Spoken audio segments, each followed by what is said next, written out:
Good evening, ladies and gentlemen, and welcome back to another iRacing series as brought to you by NXTGEN Racing, the premier sim racing competition environment for all those of all different skill levels, whether you're a rookie starting out all the way through to heading up towards eSport Pro. We have a league for everybody, and tonight we are kicking off an all-new league on the sim racing platform known as iRacing, and this is the prototype or the PROTO GT3 Championship, and tonight we'll be taking a look at round number 1 and focusing in particular on Lobby 1, or the lobby sponsored by Apex Racing Academy.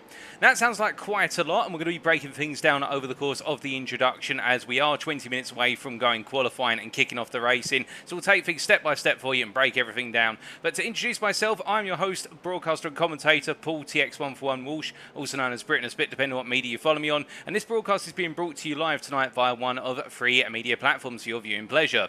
Firstly, if you are so inclined to tune in via YouTube, you can tune in via the official NXTGEN Racing YouTube channel. Alternatively, if you are a Facebook user, you can go to facebook.com/groups/NXTGEN Racing. Or last but not least, if you are a Twitch user, you can tune in via twitch.tv/TX141, my personal Twitch channel.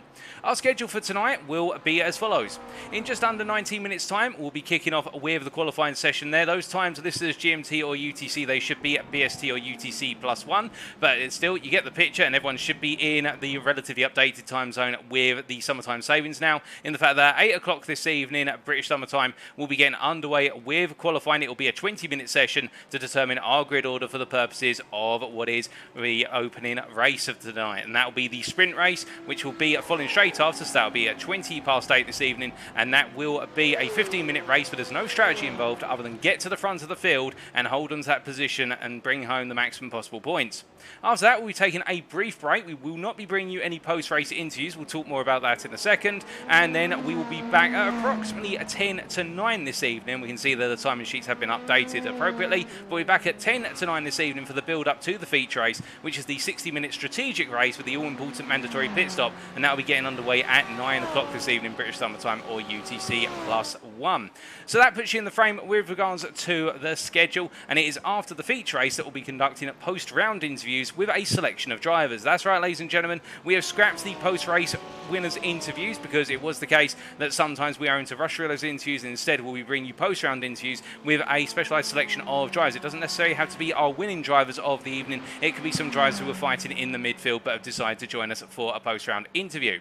Now, as I said previously, this lobby is being sponsored by Apex Racing Academy. There is also a second lobby. For those of you looking to tune in for the IMB Racewear lobby, or Lobby 2, the one sponsored by IMB Racewear, I'll be bringing you that as a post-race broadcast as of every Friday. Minus next week, we'll be bringing it on a Thursday due to a scheduling clash, but typically it'll be every Friday, and the first round of that will be brought to you on Friday, the 8th of April. But for now, we are looking at Lobby 1, the Apex Racing Academy lobby as of tonight, and that'll be the format. We'll be bringing you all the Apex Racing Academy lobbies live as on the Wednesdays, all the races there, and as for the IMB Racewear races, we'll be bringing you those post-race broadcasts typically on Fridays.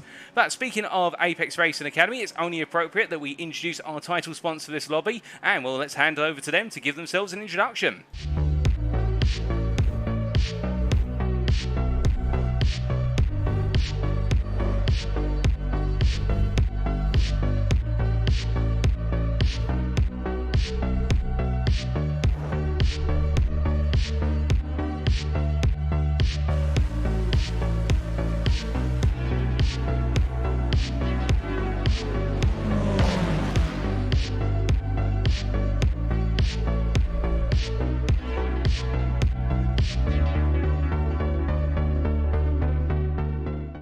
So who are Apex Racing Academy, I hear you ask? Well, they're not just a setup shop. They are dedicated to making you better at iRacing with services, access to drivers, and features not found on other driving schools and academies. Working with them will see you connecting with pros like never before. You can learn how to prepare for a race, build setups, improve lap times, and understand how to use telemetry tools such as VRS. Every week they host multiple sessions where members can join the coaches and take advantage of group coaching sessions. And in partnership with SDK Gaming, all the data provided will be automatically synchronized directly to your PC. There's no need to go hunting for setup, replay or ghost files. The data is right there when you turn the simulator on. The ultimate convenience for you as the racer. If you're interested or just want to know more, then why not sign up and take a look today at apexracingac.com. That website again, apexracingac.com.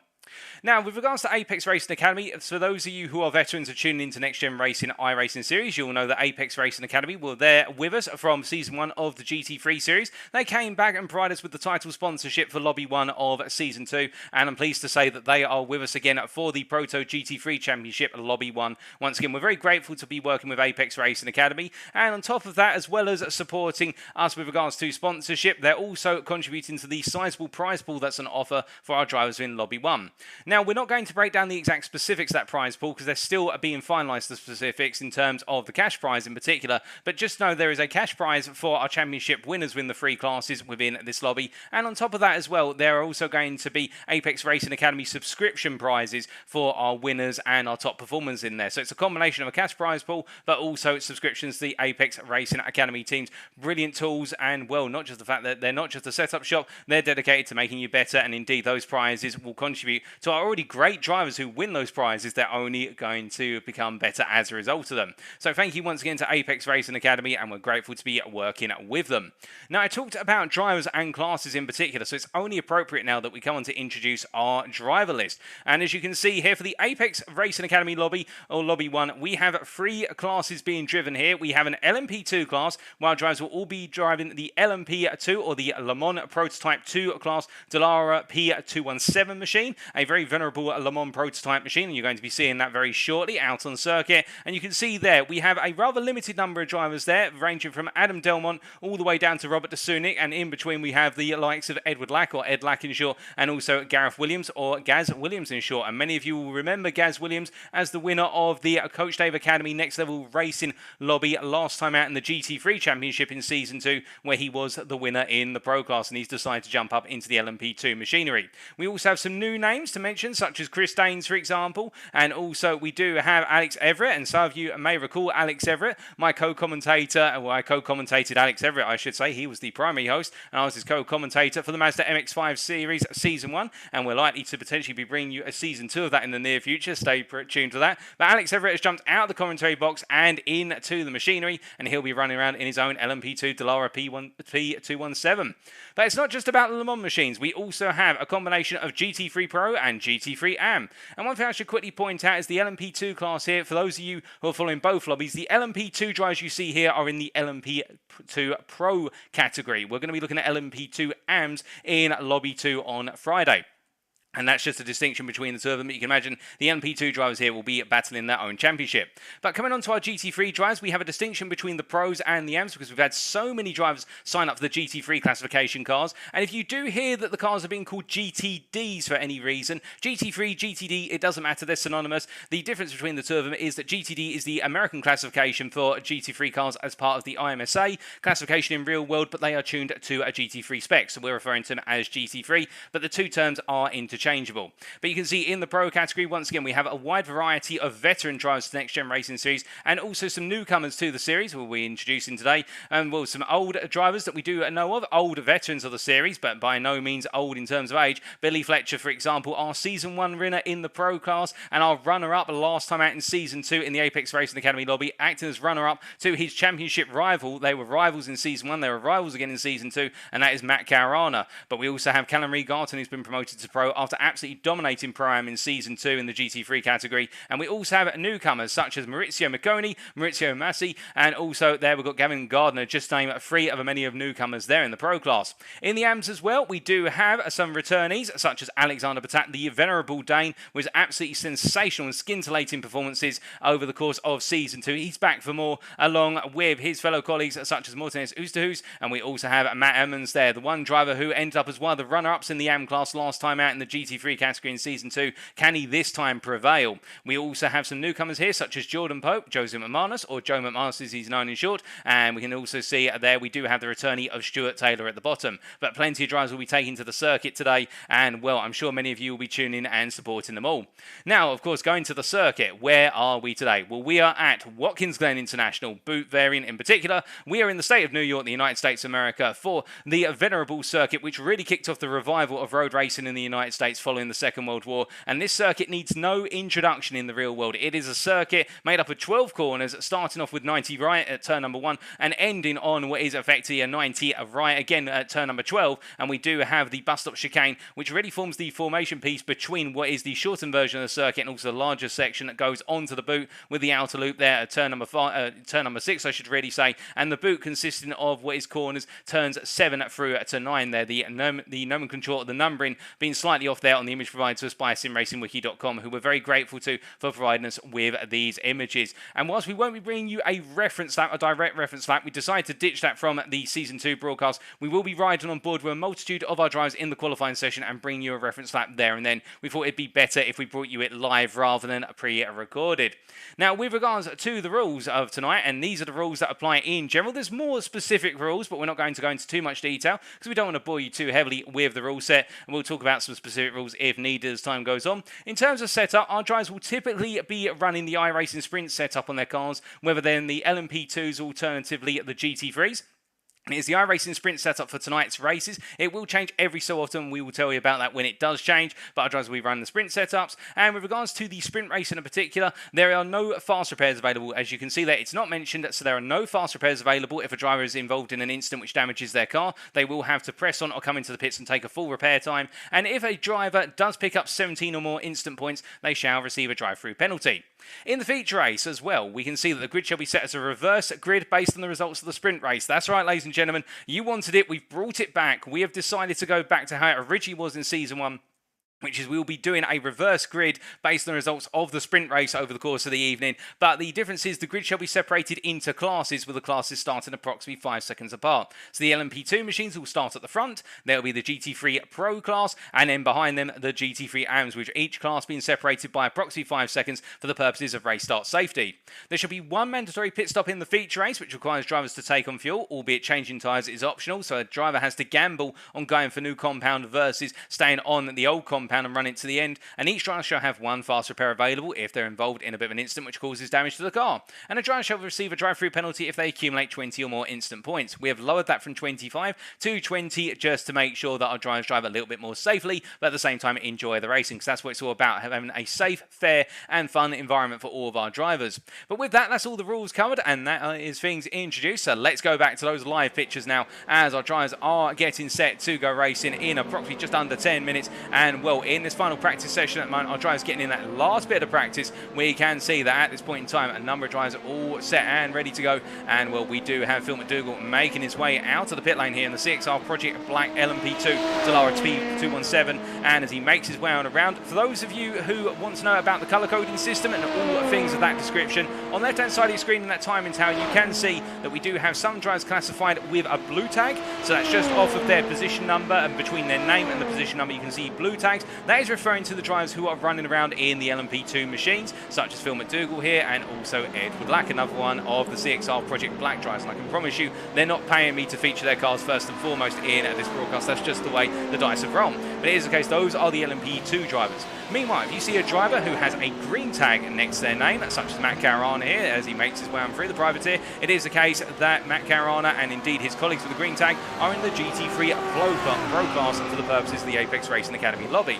And then last but not least, if they have an orange tag next to their name, it is the case that they are running in the GT3 AM class. Now you're wondering if some of the liveries aren't loading precisely as expected, or alternatively they look a little bit odd. Because this is the season opener, we are still working through getting all of our drivers' liveries loaded, and there may be some slight technical details or the occasional driver who is not assigned to the correct class according to the time board there. If that is the case, we are going to be fixing it over the course of tonight and over the course of the week between round 1 and round 2. So whilst it may not be perfect tonight, we are doing everything we can to try and get it as close to perfect as possible for you. We just want to point out that there, and if you do want to point out anything in the chat to say that this is not correct, alternatively we've got something wrong, we do take that on board and we do really appreciate that as well. But at the same time, we can see plenty of you tuning in already, whether it be on YouTube, Twitch or Facebook. We can see all 3 chats there, including there we have Katie Eames, who has been looking forward to it very much so in the Facebook chat. And it's great to have you back, Katie, and we'll make sure to take a breather every so often as well. I can also see in the YouTube chat there, SC Swash there, cheering on the Verano Motorsport guys. And indeed, it's great to have you here, Swash, and I hope you're doing that very well and saying have fun, everyone. And that is indeed what it's all about as well. Tough, fair and fighting racing, but indeed having quite a bit of fun. We can also see Arjen Kregel in the Facebook chat there saying, nice to hear Paul again. Well, thank you very much, Arjen. And have fun, guys. And I indeed hope you're doing well, Arjen. And well, I hope you're smiling from ear to ear. And I do believe you're racing in this series as well, unless I'm very much mistaken. We can also see Rob Sutherland there in the YouTube chat saying, blimey, Andrew Lovesey in an LMP2. Much depth ahead. Well, hopefully not too many incidents, but I'm sure, given this is the opening round, there may be just a little few teething things that our drivers need to get through with regards to racing around one another. Because remember, much like what we saw in Season 1 and Season 2, a lot of drivers who are not used to racing against one another are not used to the idea that some drivers may be a little bit more aggressive or may push the rules a little bit further to the boundary than others. And that's what it's all about in these opening rounds as well. Having a good start, getting off to a flying start, but also getting used to the drivers you're racing with and getting to know the drivers in your class versus the other classes. Because one of the things as well you have to keep in mind here is the fact that for some of our drivers it is the case that they will not have raced anybody here before, and they've got to try and commit to memory or put down a piece of paper in the cockpit effectively and staple it to the side of their dashboard who's in their class and who are they actually racing with. So you can imagine what is Carmelo Motello here from DRS Esport LMS1. He will not want to be trying to race with Ed Lack, given the fact that Lack is in an LMP2 machine, whereas Martello is in the Audi ARA LMS, and he's running around in the GT3 PRO classification here as he makes his way on around. We also say hello in the Twitch chat there to Codex of Memory. Hope you're doing well, Codex. And indeed, from what I'm gathering, your streaming career is continuing to surge upwards. And if anybody is in to VTubers who do narration, then do check out Codex of Memory on Twitch. He does some fantastic narration of novels. And we can also see there in the Facebook chat, Fraser Rostance there saying, come on, Lee Horn. And well, hello to you, Fraser, and hope you're doing well in the Facebook chat there. And well, where is Lee Horn? Well, we can see him making his way around right now as part of the NXTGEN Racing with Sam Case's UK team. Now you will notice that some drivers are forming their own teams in terms of such as Lee Horn here is racing for NXTGEN Racing with Sam Case's UK. And some drivers will be running around as listed as privateers. Now we are still getting some of the team names in, so if it is the case that we see some team names change over the course of tonight and also over the course of the next couple of weeks, that is because we're updating all the teams. And well, the idea is that we have drivers championships here, but we also have a teams championship, and of course we're not going to be giving you updates today on the points in the drivers, or alternatively the teams championships, but we'll be bringing you regular updates on those at the start of each show going into each subsequent round. As we see Lee Horn there having a little bit of a moment down at turn number 9, and we'll just parking the car up there and getting himself a little bit of a breather before getting back under speed. And you can see from the circuit map in the top right corner of your screen just how crowded this Watkins Glen circuit is. We do have currently making their way around on circuit approximately 36 drivers. We've got 33 drivers out on circuit, and we've got a further 3 sat in the pit lane at the moment, or a lot of them are ducking in and out of the pit lane. So it is the case that it is going to be quite frantic around here. Not quite the 60 car grids that we were looking for in Season 2, albeit remember the season openers had 50 plus drivers, particularly in Lobby 1. We have reduced the number of overall drivers out on circuit, because that was the feedback we received from the drivers and also from some of you guys and girls, that it was more about bringing those numbers down to approximately around 45 per lobby, so that way we've got a lot of drivers out on circuit but not too many drivers as for the race action to become overly frantic, and that's what we're trying to balance it out there. And we can also see there Codex Memory, no problem at all, and the Twitch chat, and also Fraser Rostance there cheering on Jamie Dory as well. And indeed, well, Jamie Dory, from what I'm hearing down in the paddock, a very, very strong driver in the LMP2 machinery, and that Dallara machine, very, very strong in that car, and I believe he loves it to bits. Now he is listed as a privateer, but you will notice he is running a NXTGEN Racing livery, and indeed some drivers here will be running their esports teams liveries, whether it be Jamie Dory for example. Alternatively, if we continue to look around, I'm just trying to find another driver who is running as a listed privateer but maybe running their own livery. Well, not Nigel Stock, he's running for Preston Autosport with Apex Tracks as he makes his way around in the Mercedes AMG GT3 there, and he's running as part of the GT3 AM classification. But you will see some drivers running esports liveries, but at the same time they're listed as privateers. We may update that. Alternatively, they're just representing their own team, but we're listing them as a privateer because much like in, say, real world racing such as British Touring Car for example, they may have a team name but they are an independent. They're not representing an official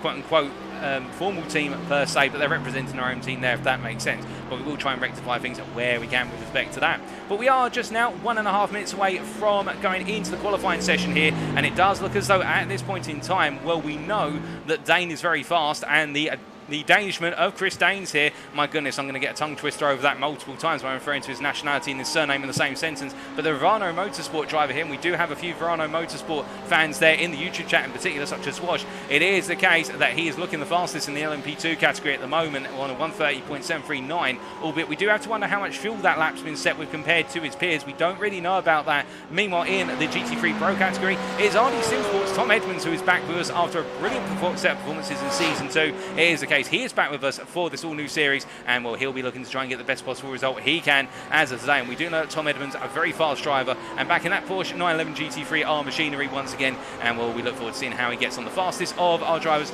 in the GT3 Pro group, and it is Matthew Addy who is currently the fastest of all our drivers in the GT3 AM group. And well, we are expecting a huge rivalry between Matthew Addy and Matt Emmons. The two of them great friends off circuit, but Matthew Addy in the Lamborghini Huracan, and meanwhile Matt Emmons taking to the Audi ARA, going away from the safe bet of the BMW M4 GT3 from Season 2. He's decided to go all in on the chips and go with the Audi ARA, a very tricky car to drive.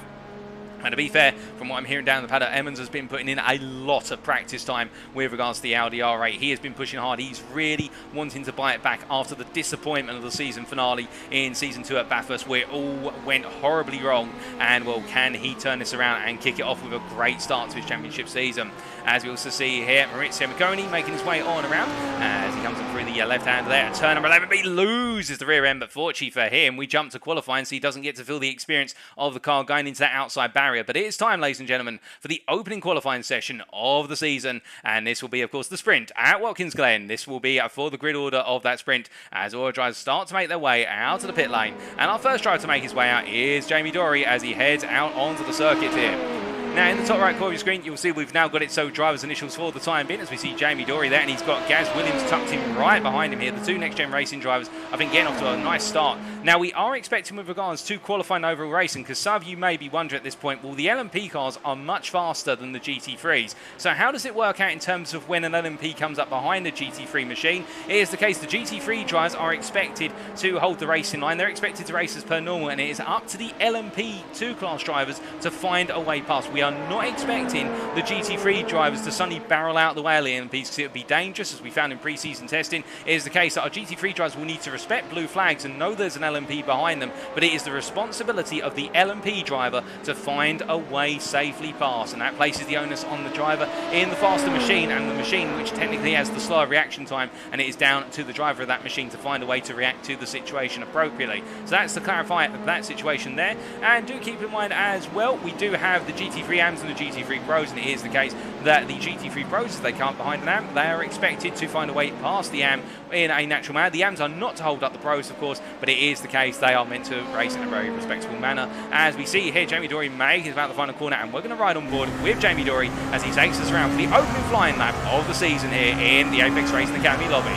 Now, as he makes his way across that timing line here, charging across and trying down towards 90 right, as he makes his way into turn number 1 here, breaking the 100-meter board and throwing the car into the apex. They're a little bit wide of apex, but gets it nicely nestled on the exit curve. Now, the fast flying sequence of turns 2 through to 4 here, flat out up the hill as he makes his way through 2, through the left-hander of 3, and now heading on through the right-hander of 4 here in the long run up towards the bus stop chicane. The longest run here, the highest top speed before they go into this very tricky chicane. Turn number 5 here, the right into left as he comes through, just dabbing on the brakes, coming down the gearbox to 4th gear, and then accelerating through as the car just loses the rear very slightly. He brings it back together through turn number 5, and as he turn number 6, I should say, and as he exits out of 6, close to that exit wall, now making his way down into the boot section here, the extension of the circuit for the full variant, as he comes through turn number 7, rolling through down the left-hander, and gets an even further downhill drop now into turn number 8, coming into what is effectively the boot portion of the circuit, going through the steel toe cap of the chute. Now making his way out to turn number 8, the long charge uphill now towards turn number 9. We've got a little bit of traffic ahead of him already, but he'll be past that very shortly. And as he makes his way into turn number 9 here, a tight right-hander, a very heavily cambered right-hander as well initially, but that camber very quickly goes away as he now makes his way up into turn number 10 here, an unsighted apex at turn number 10, and you can see just how hard it is to get the car to tuck into that apex right in the middle of the road. Before now making his way into turn 11 here, got lift off the throttle as he holds through the apex and making his way into 12 now. The banked right-hander to complete the lap here, dab of the brakes into 3rd gear and accelerating on out, and this will be the first flying lap of the season. And what can Jamie Dory do? He crosses that timing line, and our opening lap of this qualifying session is going to be a 1:32.796, but immediately Gareth Williams goes fast there by almost over 8 tenths of a second there, and Dory having a difficult time, particularly in the final third of the lap, where he seems to just lose a bit of pace going through turn number 10 in particular. And well, Gareth Williams responding immediately, but we've got plenty more laps to go here, and it is a 20-minute qualifying session. We've extended it by 5 minutes due to the fact that we now have LMP machines and GT3 machines, so that gives everybody an opportunity to find some space out on the circuit and get at least one lap in. And we should point out as well that as of the opening rounds, we are trialling having the qualifying session whereby everybody's out on the circuit. However, based on driver feedback and also steward feedback, we may change midway through the season to having it so the qualifying session is split into 2 10-minute sessions, whereby the GT3s are out on the circuit for 10 minutes and the LMPs are out for the other 10 minutes. But we'll keep you briefed on that as it changes, if it does change. But right now, more and more times are coming in, and well, speaking of times coming in, and one driver who's coming in hot, albeit he's not the fastest in this class at the moment, he's had a bit of a difficult opening lap here, but a driver who needs no introduction, and that is Delta Motorsports' Jean-Louis Deschamps here, as he makes his way through turns 3 and 4. Now, for those of you who are uninitiated, Jean-Louis Deschamps could be argued as a fan favourite, and whilst I'm not, as your commentator, allowed to pick favourites, know that he resonates very well with myself whenever I see him racing, for the simple reason he's a very hardcore racer. He's always in that Porsche 911, and whilst it was not the car to be in the GT3 class last time out in Season 2, it was the case that Deschamps pulled off some absolutely miraculous performances in a car that was really struggling over the course of the season based on the balance of performance and the circuits that the series went to, and he found a way multiple times to get that Porsche into the top 5, if not onto the podium. And well, can Deschamps kick off this season with an absolute banger of a race, or a pair of races? We will have to wait and see as he makes his way on around.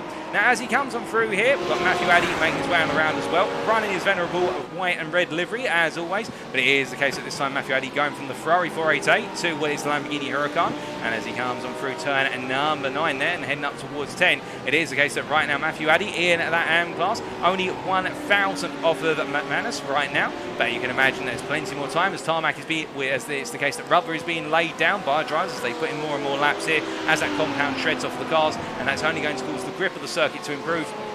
And hopefully with the dynamic weather we have in place, we're not expecting to see any rain. Oh goodness me, as Addy there clips the wall, and that bounces the suspension very hard. He pulls off the line, and we can see there is the case. I do believe, unless I'm very much mistaken, that was Lee Horn capitalising on Matthew Addy's slipstream at the last possible moment, but Lee Horn quite a way down there in terms of pro classification as he makes his way on around. And well, to break things up in terms of that qualifying board, we are still waiting for quite a few lap times to come on in, but when they do come on in, we will brief you with regards to who is where and what. But we can see Dan Skinner there just moving up to P5 in the LMP category, and overall P5 as he comes on through.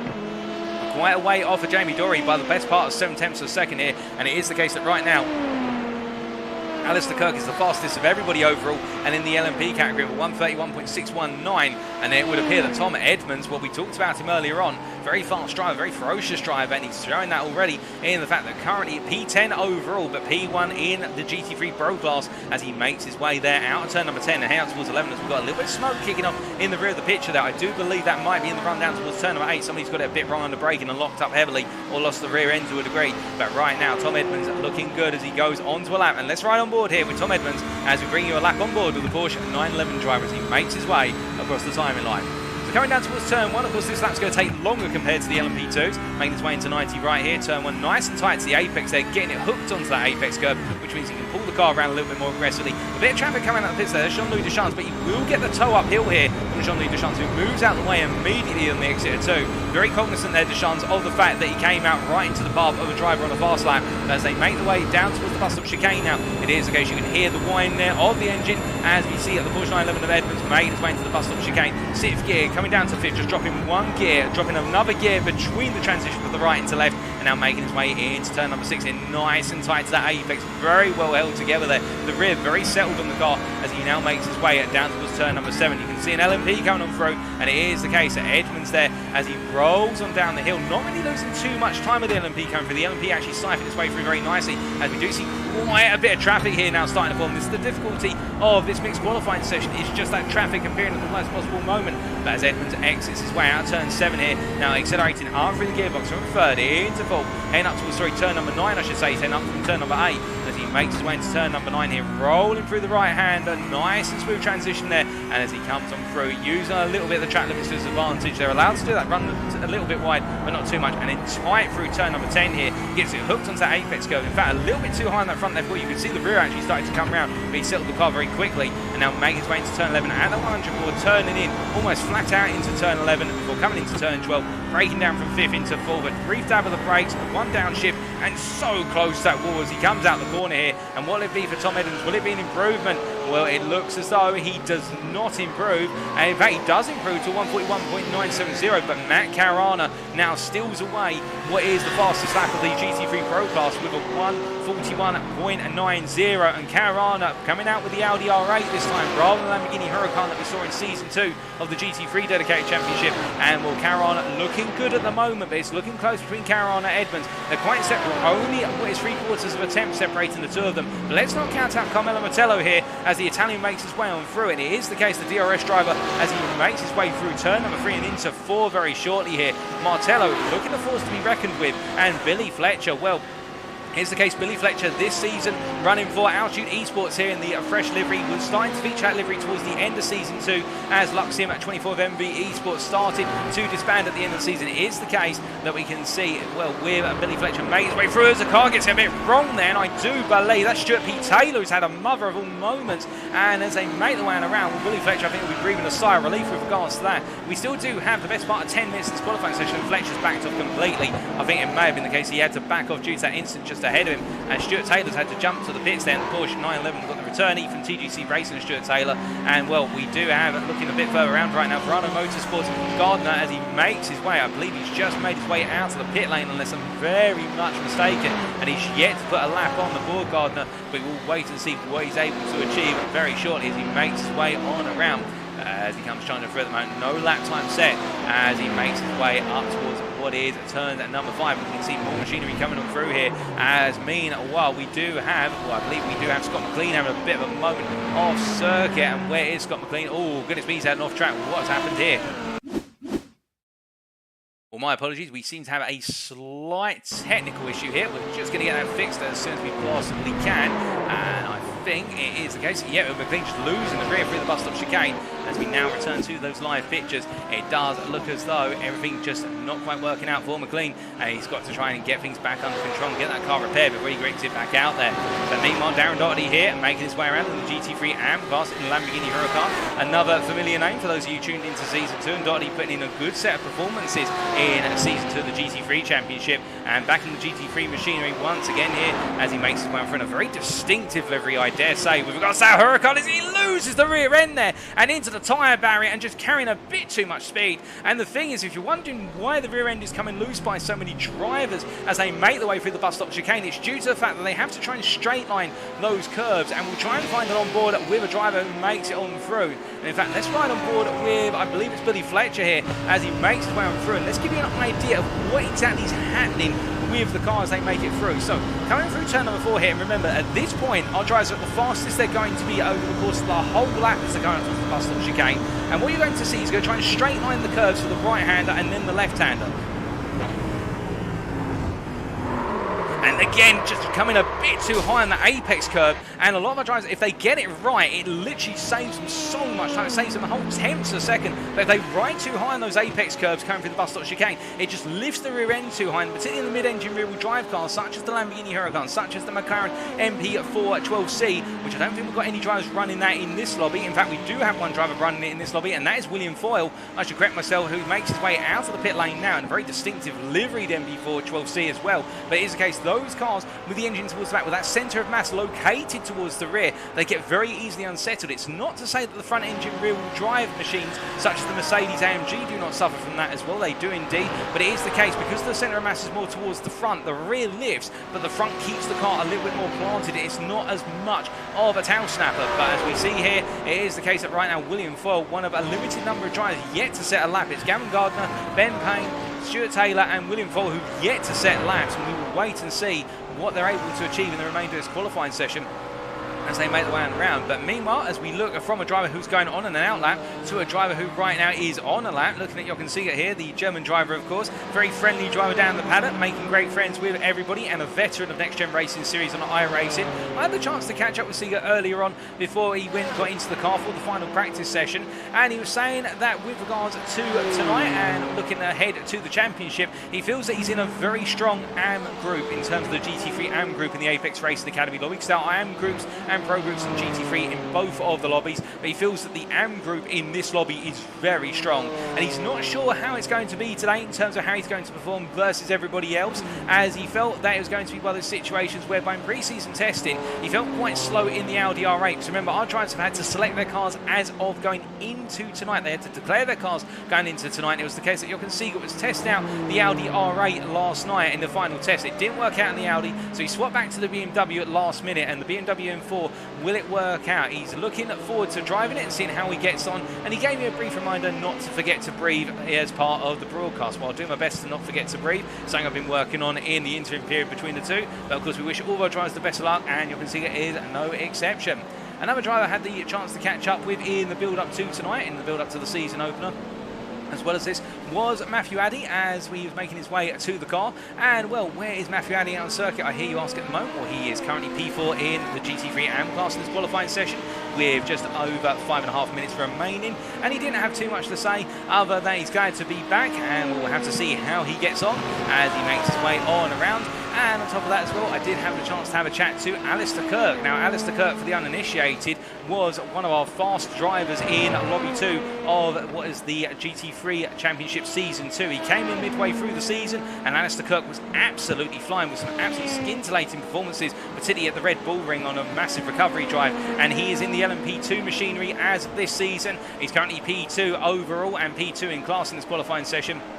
And with regards to round number one, he had ample time to have a chat to me, which was very nice of him to do. So he thinks that the season is going to be absolutely great with the addition of the LMP2 class machines. It'll make for some great multi-class racing. He finds it's going to be tough with regards to talking points, and with regards to the LMPs, he's hoping that dive bombing from some of the drivers calms down and there's not too many controversies, because some of you may remember, particularly at the start of season 2, we did have quite a few controversies which our stewards had to work through. But that's a natural part of the course, of course, at the start of the season. But given the speed of the LMP machines versus the GT3s, I think Kirk's a little bit conscious of that potential dive bombing aspect, but our drivers have been heavily warned, and there's been plenty of practice sessions pre-season to give them that guidance as to what is right and what's not right. However, on his personal side, with regards to prepping for the start of the season, he's been putting a lot of preparation. He's been doing quite a few of the IMSA endurance races, getting a win and a couple of podiums. So he's very excited for tonight, transferring that knowledge from the IMSA races to this series in the LMP2 machinery. And well, he's looking forward to going racing. And indeed, Alistair Kirk was absolutely fantastic in season 2 of the GT3 Championship. I'm sure he'll get on very well tonight. But meanwhile, looking a little bit further around as well, looking a bit further up and down the field, we do also have Alexander Batak, who I believe is not in the lobby at the moment, unfortunately, which is a little bit of a, well, not a disappointment per se, but it's a bit unfortunate. I do hope everything's okay. We've also got Stefan Gamborg Rasmussen, and it does seem as though that both drivers are not currently able to get their cars out on circuit. So, well, we'll park talking about Alexander Batak's faults for the time being and hope that he is able to make his way back onto the circuit in short order. But whilst we are waiting, of course, we do look around still, and we do see here Massey just currently lifting off as he makes his way through turn 10 there, letting through Darren Doherty and also a couple of the other drivers. And whilst we do not have too much time remaining in this qualifying session now, it is the case that as our drivers continue to make their way on, around and through, and now it really comes into the crunch time with regards to those final qualifying laps. And well, we can see there Motor Magpie in the Twitch chat cheering on Chris Daines, and it's good to have you with us, Motor Magpie. As we can see here is the case of Michael Massey looking, sorry, not Michael Massey, my goodness, I'm thinking of somebody else there, Maurizio Massey, my apologies, making his way on through turn number 1 and into 2 right now, and the Italian currently P16 overall, that is P6 in class. And in fact, let's just give you the distinction of who's top in each of the classes, so that way you can better see how qualifying has gone for our different drivers as we bring up what is the group classification. And you can see here that right now in the LMP PRO, it is Chris Daines who is currently a provisional pole by almost 1.5 tenths versus Alistair Kirk. Then in the GT3 PRO, or GT3 PRO as we would say, it's Matt Caruana by 2.5 tenths versus Tom Edmonds. And you can see here Massey down in P6, quite a way off that provisional pole lap for the class. And then in the GT3 AM class, and the GT3 AM, we're going to update that for round number 2 just to make it a little bit less confusing. Here's the case that we have Callum Jenkins, and we haven't really introduced in fact too much, but Callum Jenkins, a newcomer to the series here, and it is the case that looking very fast right now, and I do believe his livery hasn't correctly loaded, so we will get that fixed as well. as he makes his way on down towards turn number 1 here, on to another lap. He's going to have 2 more laps, including the one he's just gone on to. But meanwhile, Chris Daines, when he comes across that timeline, he went purple in all sectors bar 1, and that is a new fastest lap in this qualifying session of 31.014. He did have a little bit of the toe there of, I believe, what was Matt Evans right towards the end of the lap, which may have benefited him to a small extent. But Chris Daines right now, absolutely on fire here, the Danishman, as he makes his way on around. This is very impressive to see as we see all our drivers making their way on through. And as they do right now, are there any surprises or major concerns in this session? Well, William Foyle and Callum Reed-Garton have yet to put in qualifying times. Everybody else has found a qualifying lap out there, but it is the case that right now, William Foyle and Callum Reed-Garton as well have yet to get a lap in. And that's the challenge, of course, of these sessions, particularly when you've got mixed classes in qualifying. It is the case that you just happen to be in the wrong place at the wrong time on every lap, and your lap is ruined. But it does look as though here, Callum Reed-Garton's got plenty of the circuit to himself now, and that should give him some comfort room. He does have Gareth Williams coming up behind him in an LMP, but the gap between the two of them, based on my dead reckoning on the circuit map, is about 15 seconds at the start of the lap. So it should mean that Callum Reed-Garton is safe from being impeded over the course of the lap. But can he bring it together? That is the big question that we need the answer for as he makes his way down the round through turn number 5 and into 6. As he rolls it through, got quite a bit of smoking up there, and I believe, I'm not absolutely sure what's happened there, but got quite a bit of smoke coming out of turn number 6. Somebody who's locked up a bit earlier on their lap, I would suppose. But as he makes his way down the round right now, it does look as though Callum Reed-Garton here pushing it to the maximum, runs a little bit wide there coming out of turn number 7. That's not going to cost him too much as he rolls the car into turn number 9. That uphill right-hander, it looks very deceptively flat, but as you make your way through the corner, it's uphill all the way from turn number 8 up towards 9 now as he continues to charge here. And I think Reed-Garton's going to have just enough time as Matt Evans snatches provisional pole in the AM class of the GT3s with 43.064. He's now 2/10 faster than Callum Jenkins, but we are at the qualifying session now. The checkered flag is out here, and Callum Reed-Garton, we're still looking at him, needs to get a lap on the board. And well, if he doesn't get a lap on the board, that will be a shock to the system for Garton, indeed for us, because Callum Reed-Garton, the uninitiated, was dominant in the Prime category in Season 2 of the GT3 Championship. To see him not put a lap in is a scary thought in itself as he makes his way out the final corner, gives himself a bit of space on the wall there. I think playing it a little bit safe, but he crosses the line. And what's it going to be for Callum Reed-Garton? It's not the fastest. It's P9 in the end for Callum Reed-Garton. And well, what about drivers who are currently on laps by comparison? Well, Matt Evans, I believe, has finished his qualifying session. He's already crossed the line and put in his final lap as he makes his way on through. I think this might be a little bit of a cool down lap unless I'm very much mistaken, but we do have Alex Everett making his way across the line here. And what can he do from P7 in the LMP category? He does manage to improve to a 32.1, but it's not enough to get him any further up the order as we've got more drivers coming on through here. And well, Chris Daines, he's currently provisional pole in class by the best part of 2.5 tenths. And I think he's going to have this one in the bag, but how much does he want in the bag as Ed Lack improves to a 31.849, putting him P4 in class. But Daines does not improve, but he has got pole position because the only other driver who could improve comes across the line here, and Jamie Dory does not improve enough. It's a 31.861, so it is Daines on pole over on the LMP Pro category. Meanwhile, it's Matt Carana on pole in the GT3 Pros, and then Matt Evans will take pole position in the season opener sprint race in the GT3 AM class in the Apex Racing Academy lobby. Well done to Matt Evans, to Matt Carana, and also Chris Daines here for taking their respective pole positions. But what a qualifying session in the end over the course of the 20 minutes or so. And well, the only other driver out on the circuit right now is your Consiglio, who's parked up here and just acted as a little bit of a spectator, parked up and taking a breather. But indeed, that qualifying session, quite the session in the end. But let's change it from what is the classification there on the left-hand side to show you everybody overall, how they all fit together as we just remove that grouping and give us a brief moment there. And you can see it is the case. Well, in the end, PROTO, my apologies, Maurizio Micconi are not getting in a good lap in the end. It is the case, only qualifying 19th overall, and he is going to be in amongst the GT3 Pros and the GT3 AMs. And the other surprise is Stefan Albanese and Lee Horn well down the order as well. But it is time for the grid to be formed for the purposes of our sprint race in round number 1. So taking you through that grid then, on overall pole and the LMP pole, it is Chris Daines in the end, taking pole position by the best part of 2.5 tenths, ahead of Gareth Williams in at P2. Alistair Kirk and Edward Lack on row number 2, with Jamie Dory and Adam Delmont on row 3. Then it's Alex Everett and Robert De Sunik on row 4, with Dan Skinner and Phil McDougall on row 5. Those are our top 10, all LMP two drivers. Then we have Matt Caruana, who kicks off the GT3 Pro class there, taking pole position ahead of Tom Edmonds. The two of them separated in the end by just shy of 2/10 of a second. Behind them, we have what is Carmelo Martello and Billy Fletcher there on row number 7, with Maurizio Massi and Edoardo Foncini on what is row number 8. And there is the case Matthew Hodges and William Full make up row number 9, with what is there Maurizio Macconi lining up P19 out of position there effectively, and Callum Regarton lining up P20 in a difficult qualifying session for him. So kicking off our 11th row and pole position for the GT3 AM class, that is Matt Emmons, and alongside him Jean-Louis Deschamps. Then we have Callum Jenkins and Stefan Gamble Rasmussen line up on row at number 12, when behind them it is Matthew Addy and Stefan Albanese. On row at number 14, Lee Horn and Joe McManus, followed by Jochen Seeger and Nigel Stock on row at number 15. And there is Darren Doherty and Gavin Gardner line up on row number 16, P31, P32, with Stuart Taylor and Ben Payne behind. Alexander Patak and Scott McLean on row at number 18, and I believe we have one more driver right at the back, and that is Morten Esusus, who qualifies P37 and is last but not least on the grid for the purposes of this sprint race at Watkins Glen International. Well, that's right, ladies and gentlemen, you are tuning in to round number 1 of the PROTO GT3 Championship, the Apex Racing Academy lobby, as brought to you by NXTGEN Racing in collaboration with Apex Racing Academy, and we are only moments away from going racing as we do look now to the grid of our drivers as they get ready to go racing here. And as we clear the screen there, we do see everybody lined up and ready to go racing as the gridding process is complete, and we will now take the full formation lap.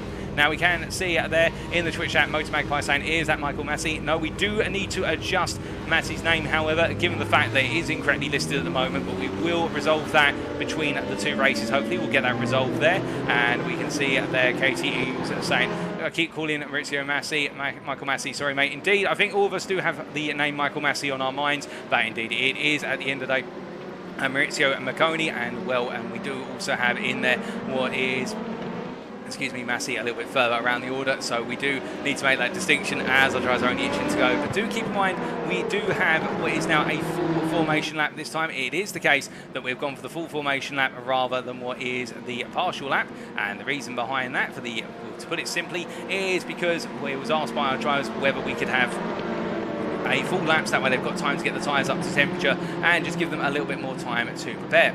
And as you look a bit further down the order, we can see our LMP 2 drivers are right up towards the head of the field, and they've given themselves that space, that 5-second space, and then behind them Matt Caruana has given that 5-second space to the LMP 2s as they make their way up and through. And as they come through here, actually I should clarify as well, it's between the LMPs and the GT3s that there's a 5-second gap. The GT3 Pros and AMs are allowed to intermix, they do not have to give a gap to one another, and you can see that here as they're quite a way back by comparison as they make their way on through and around. As we do bring up that race in front of that, we're just going to reload the overlay because we are experiencing a slight glitch, but we will get that sorted for you. And there you go, there is the race map up on screen now, ladies and gentlemen, for you. So you've got the track map as well, which can help you follow drivers or particular positions out on the circuit, but you can see how big that gap is with regards to our drivers around the circuit. As we look a little bit closer now down towards Matt Caruana, who leads the GT3 class around as they come through the bus stop, and as they make the way on through here, is the case they're going to be starting that race quite a way behind what is the LMP2 machines as they make the way on through. I do believe that we have both Maurizio Massi and also Joe McManus starting from the pit lane. They've both decided to start from the pit lane rather than start out on circuit. Perhaps going for the safety option here, or perhaps they missed that countdown, that 2-minute countdown for the gridding process. But regardless, we do also have what is Stefan Gamble Rasmussen, and him and his teammate, of course, what is Alexander Patak. They're racing not for Switchback Motorsport this time. They're racing for, and I apologise if I completely butcher this team name. It was the case I tried practicing it beforehand, but Hilliard Esports, they'll be racing for the team, and it is the case. Just to give you some context why they've changed the team name, I should say the reason they've changed it is because of the fact that, well, they are racing under Stefan's team, so Stefan Gamble Rasmussen's team, and that is because he's trying to bring some awareness to a project of his, which is an e-sport community for all the kids and parents in and around the city that Stefan Gamble Rasmussen lives in, which is Hilliard. And, well, it's going to be one of those situations whereby it's absolutely lovely to hear they're trying to bring awareness to that cause that Rasmussen is leading on, and, well, good luck to them in raising awareness of the cause, and definitely will get their fetching liveries up on the screen. The Mercedes AMG drivers here as they make their way on through, but we must look from them up towards the front of the field now, as it is the case our LMP2 class are making their way through the final two corners. The safety car will peel away very shortly, and it will be to Chris Daines to take our drivers to the green for what is the opening 15 minutes of racing here at Watkins Glen International.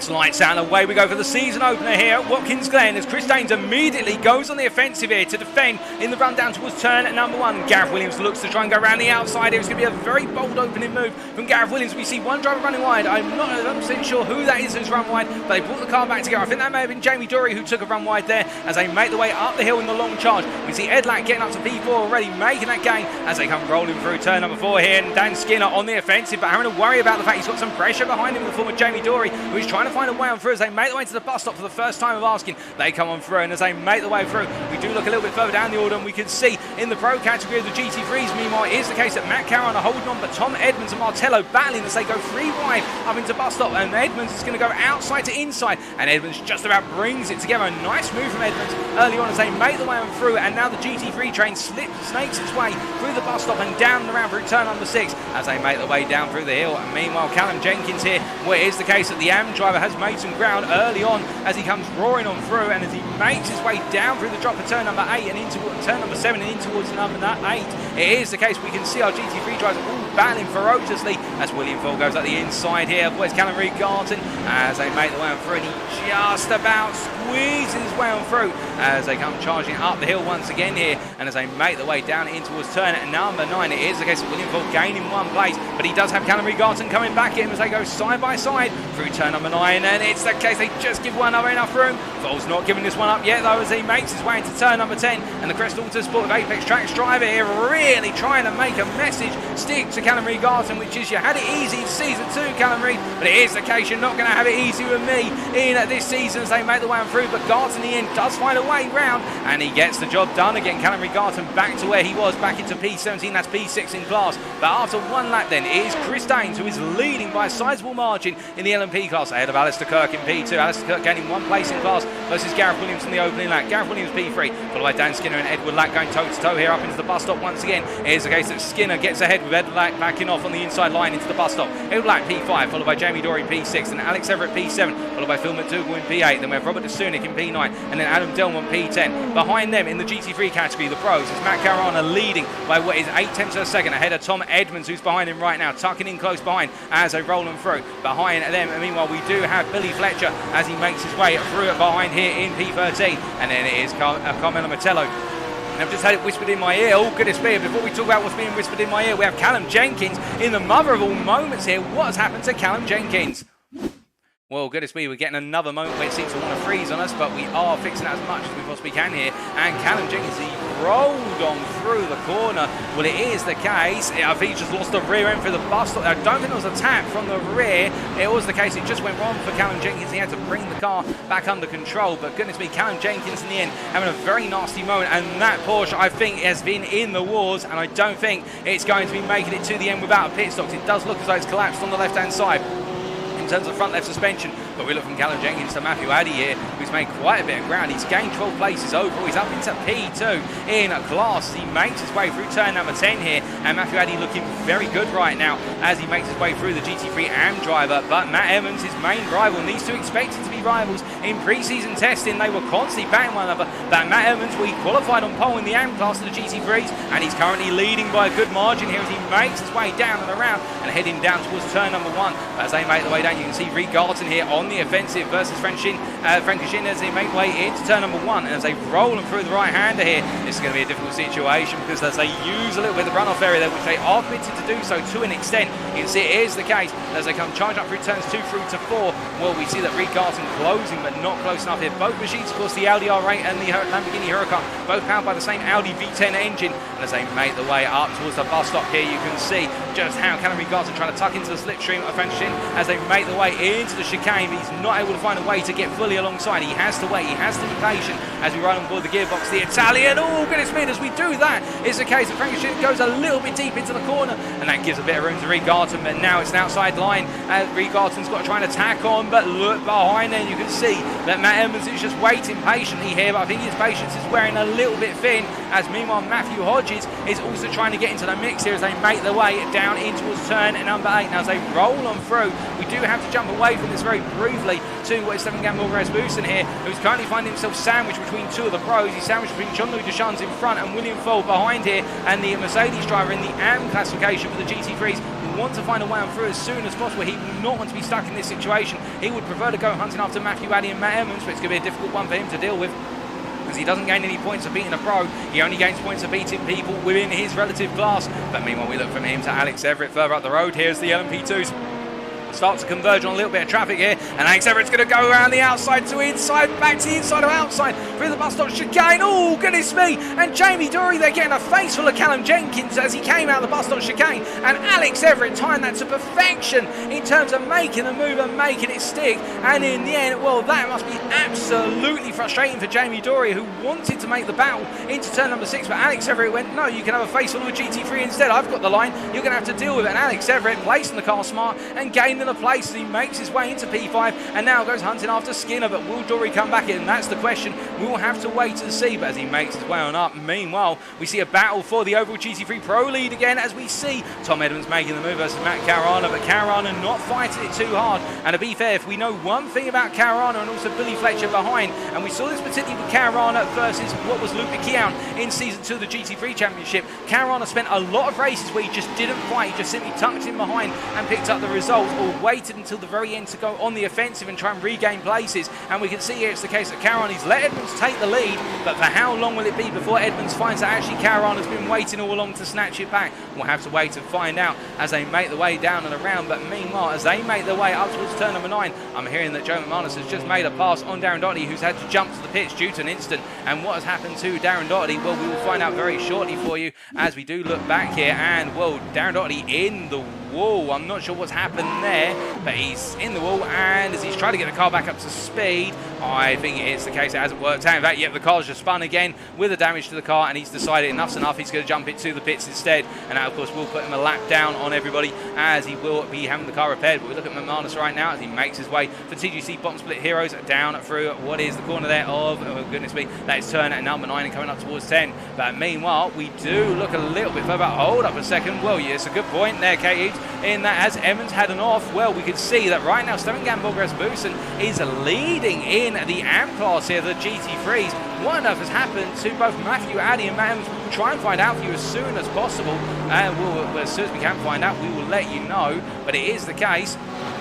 Matthew Addy has come into the pits, and I believe Matt Emmons has had a major off, but we just wait here to see William Ford making his way round the outside of what is Gamborg Rasmussen as they make their way up towards turn number 5, up towards the bus stop chicane here. Rasmussen's not going to fight this one too hard. He doesn't need to, but what happened to Matt Emmons?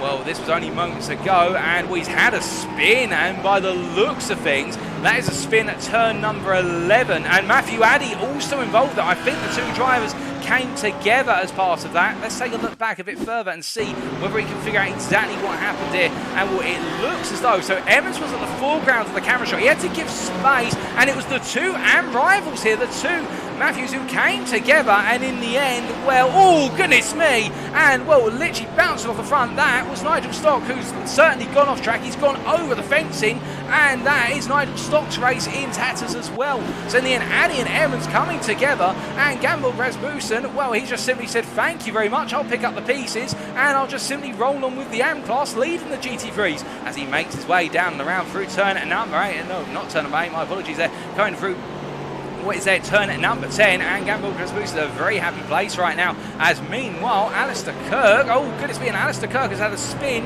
and that looks to be, unless I'm very much mistaken, that is coming down through turn number 7 there. So Alistair Kirk has lost the rear end of the car. We'll try and get a replay of that when we can, but Alistair Kirk has had a horrible moment, has effectively gone for battling for what is the podium of the LMPs all the way down the order. But meanwhile, Chris Daines currently leads the LMP still with a gap of 3.1 seconds. It doesn't sound like much, but in these machines, that is a lifetime of a gap here around Watkins Glen, given how strong slipstream could be, given there's so many acceleration zones and straight line speed zones. As he makes his way across the timeline here, we do look a little bit further down the order in the LMP category, and we can see Phil McDougall here in a hot pursuit of Jamie Dory as they make their way across that line. We've still got a third of the race to go at just over 5 minutes plus the final lap. These timed races, of course, finishing on the final lap that the leader's on when he crosses the line. He or she crosses the line, I should say. And you can see here Phil McDougall having to really give that hot pursuit to Jamie Dory.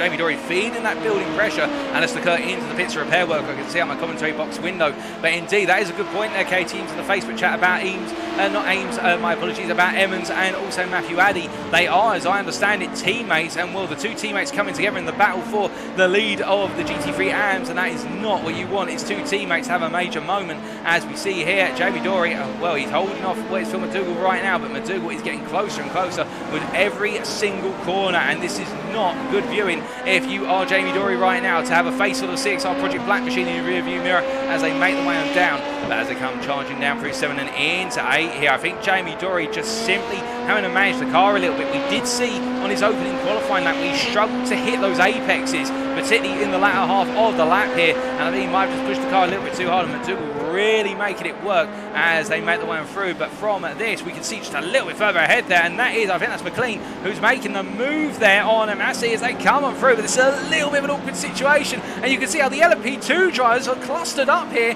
as this is what multi-class racing is like, as we see Jamie Dory and, oh goodness me, McDougall having the nose chopped off almost there. Mike McLean's the Crest Autosport Ferrari driver, lets him go in the end as they make the way into turn number 12, and you can see coming through behind there, that is, I believe, unless I'm very much mistaken, we do have a couple more drivers. That's a number 77 car, which is, I try and look at my numbering screen here, that is Adam Delmont, who's also coming on through, and also Ed Lack behind him. So that battle between the GT3s, who are effectively a lap down there on the LMPs, where it is the case they're allowed to race, they're not allowed to stop, they don't have to stop racing, but that shows you what happens with two classes come up against one another, and they're all battling for positions within their respective classes. And McLean right now is trying to break away from Massey, and of course he's not battling with Massey. It is the case that McLean is an amateur versus what is Massey is a pro in the GT3s, but right now these two are looking to get a move on, as you can see behind them. Joe McManus here looking to tuck in behind and get the move done on the pair of them as they make the way through. So McManus is battling with McLean as they come down through turn number 6 once again.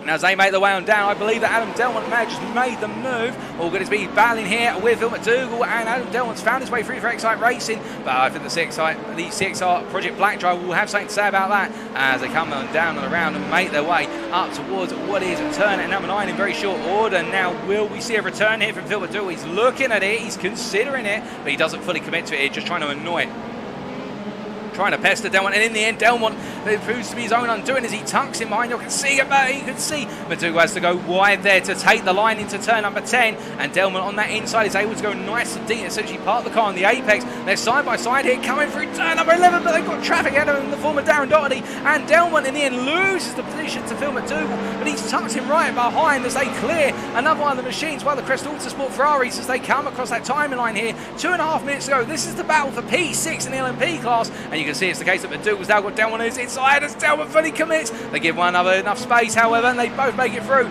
But now it's the side-by-side run up the hill here as they make their way charging up towards the bus stop chicane. Which one of them is going to back out first? That's the question. As you can see, Ed Lack as well now getting involved. He's going to work with his teammate here. They're going to try and make it a 2-for-1 special as they make their way up towards the bus stop. And Phil McDougall's now got Ed Lack bunched in right behind him as they're side-by-side on the braking, but Delmont gets the advantage. He fully commits, and McDougall has to back out, and in doing so he gives Delmont the position. But now Delmont's got a lot of traffic ahead of him in the form of one of the Verano Motorsport machines. That's the Verano Motorsport Ferrari just ahead. And that's the last thing he'll want, of course, is that traffic that may compromise him as they all make their way down through turn number 7 there. And it is the case. They're all trying to come through in a single file here, particularly for Ed Lack. He does not want to get caught behind the GT3s when his teammate and the driver ahead of Delmont are making their way on through. But now they do have one of the Hiller Esports machines, the Mercedes there, that moves out of the way as they come charging up towards turn number 10. And as they come up the hill here, it is the case that Delmont is being sized up by Phil McDougall again, but McDougall not able to find a way on through as they do now only have one more lap after this one,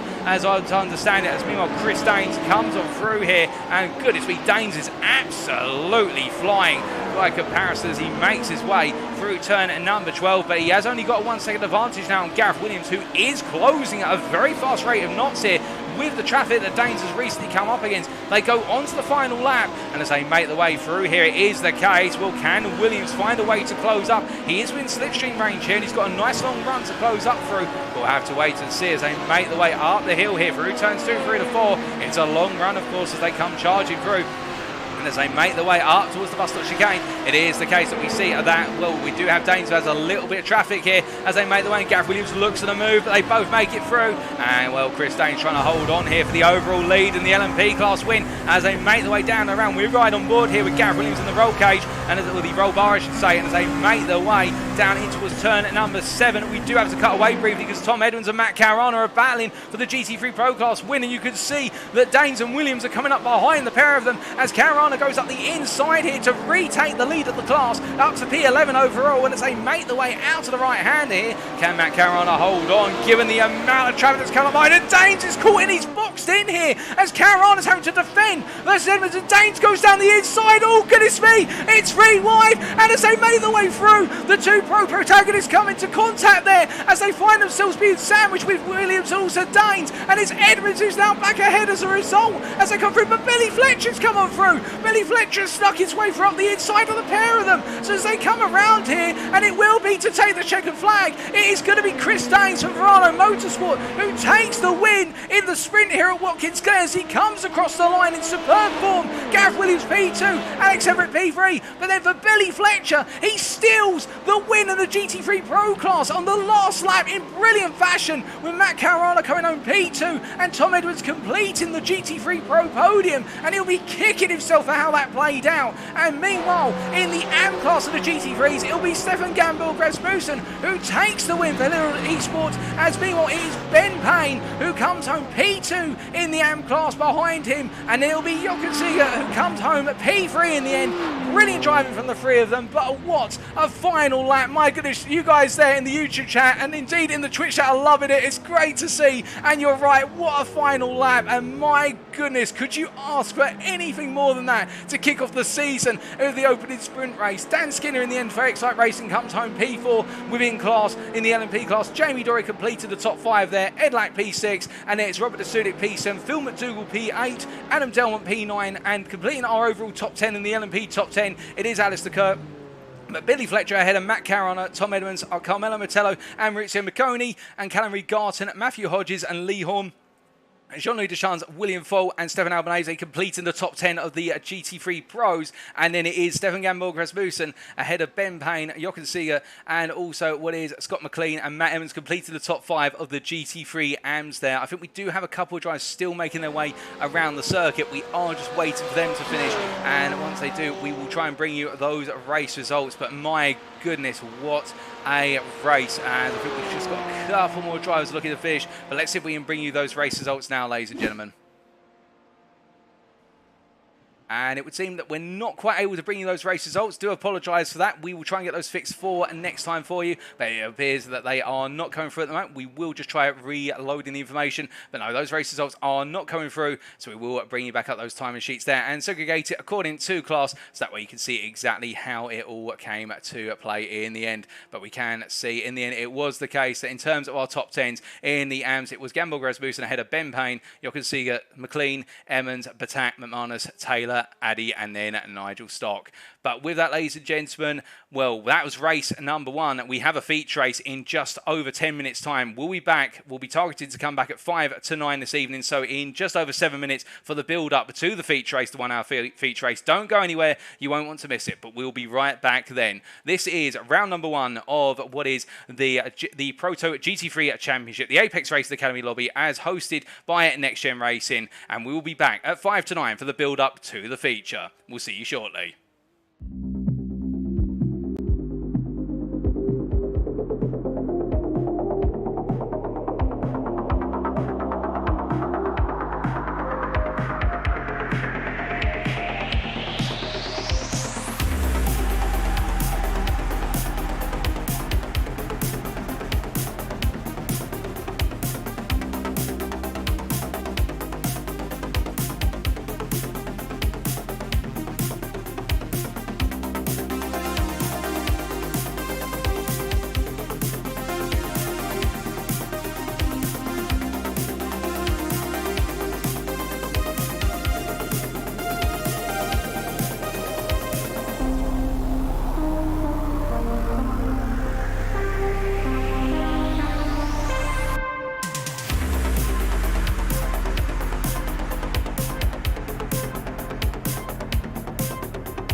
Alrighty, ladies and gentlemen, we are back and we're almost ready to go racing once again here for round number 1 of the Watkins Glen International race in the PROTO GT3 Championship Apex Racing Academy lobby. And we saw there a brief word from our primary partner and sponsor of this lobby, Apex Racing Academy. Of course, not just a setup shop, but whether you're looking to improve by small margins with regards to tenths of a second or finding a more consistent way to drive in iRacing, it is the case that Apex Racing Academy offers a whole variety of coaching tools, telemetry and techniques which can help you take your racing to the next level. And you of course can take a look at apexracingac.com today to look at their coaching materials and other options they have available to enable you to take your iRacing and racing up to that next level in your sim racing career.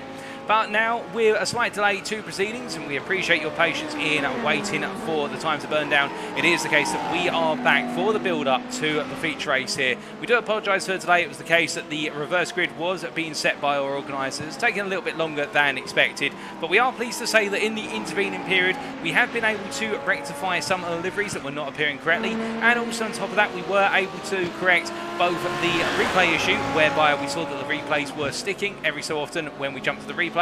And also we're able to correct a couple of drivers' names and driver classifications. None more so than a couple of our Italian drivers, our new drivers, including Maurizio Marci here. And also I do believe there was one other driver who was having some slight technical difficulties with it, and that was Maurizio Macconi, who we've now fixed and he is demonstrated and shown as the GT3 Pro class rather than the LMP class, and that led to some confusion earlier on.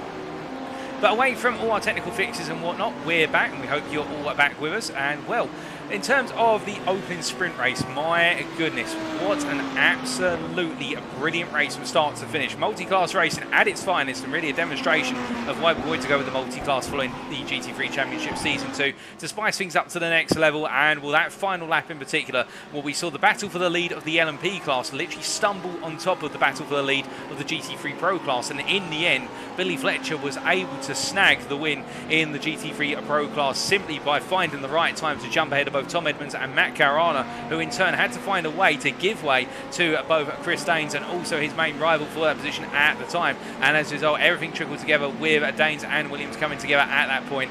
And well, in the end, it was one of the situations where Daines picked up the win, but I think Matt Caruana and Tom Edmonds will both feel as though they did enough to win, and then it was Billy Fletcher from Altitude Esports who was able to get ahead.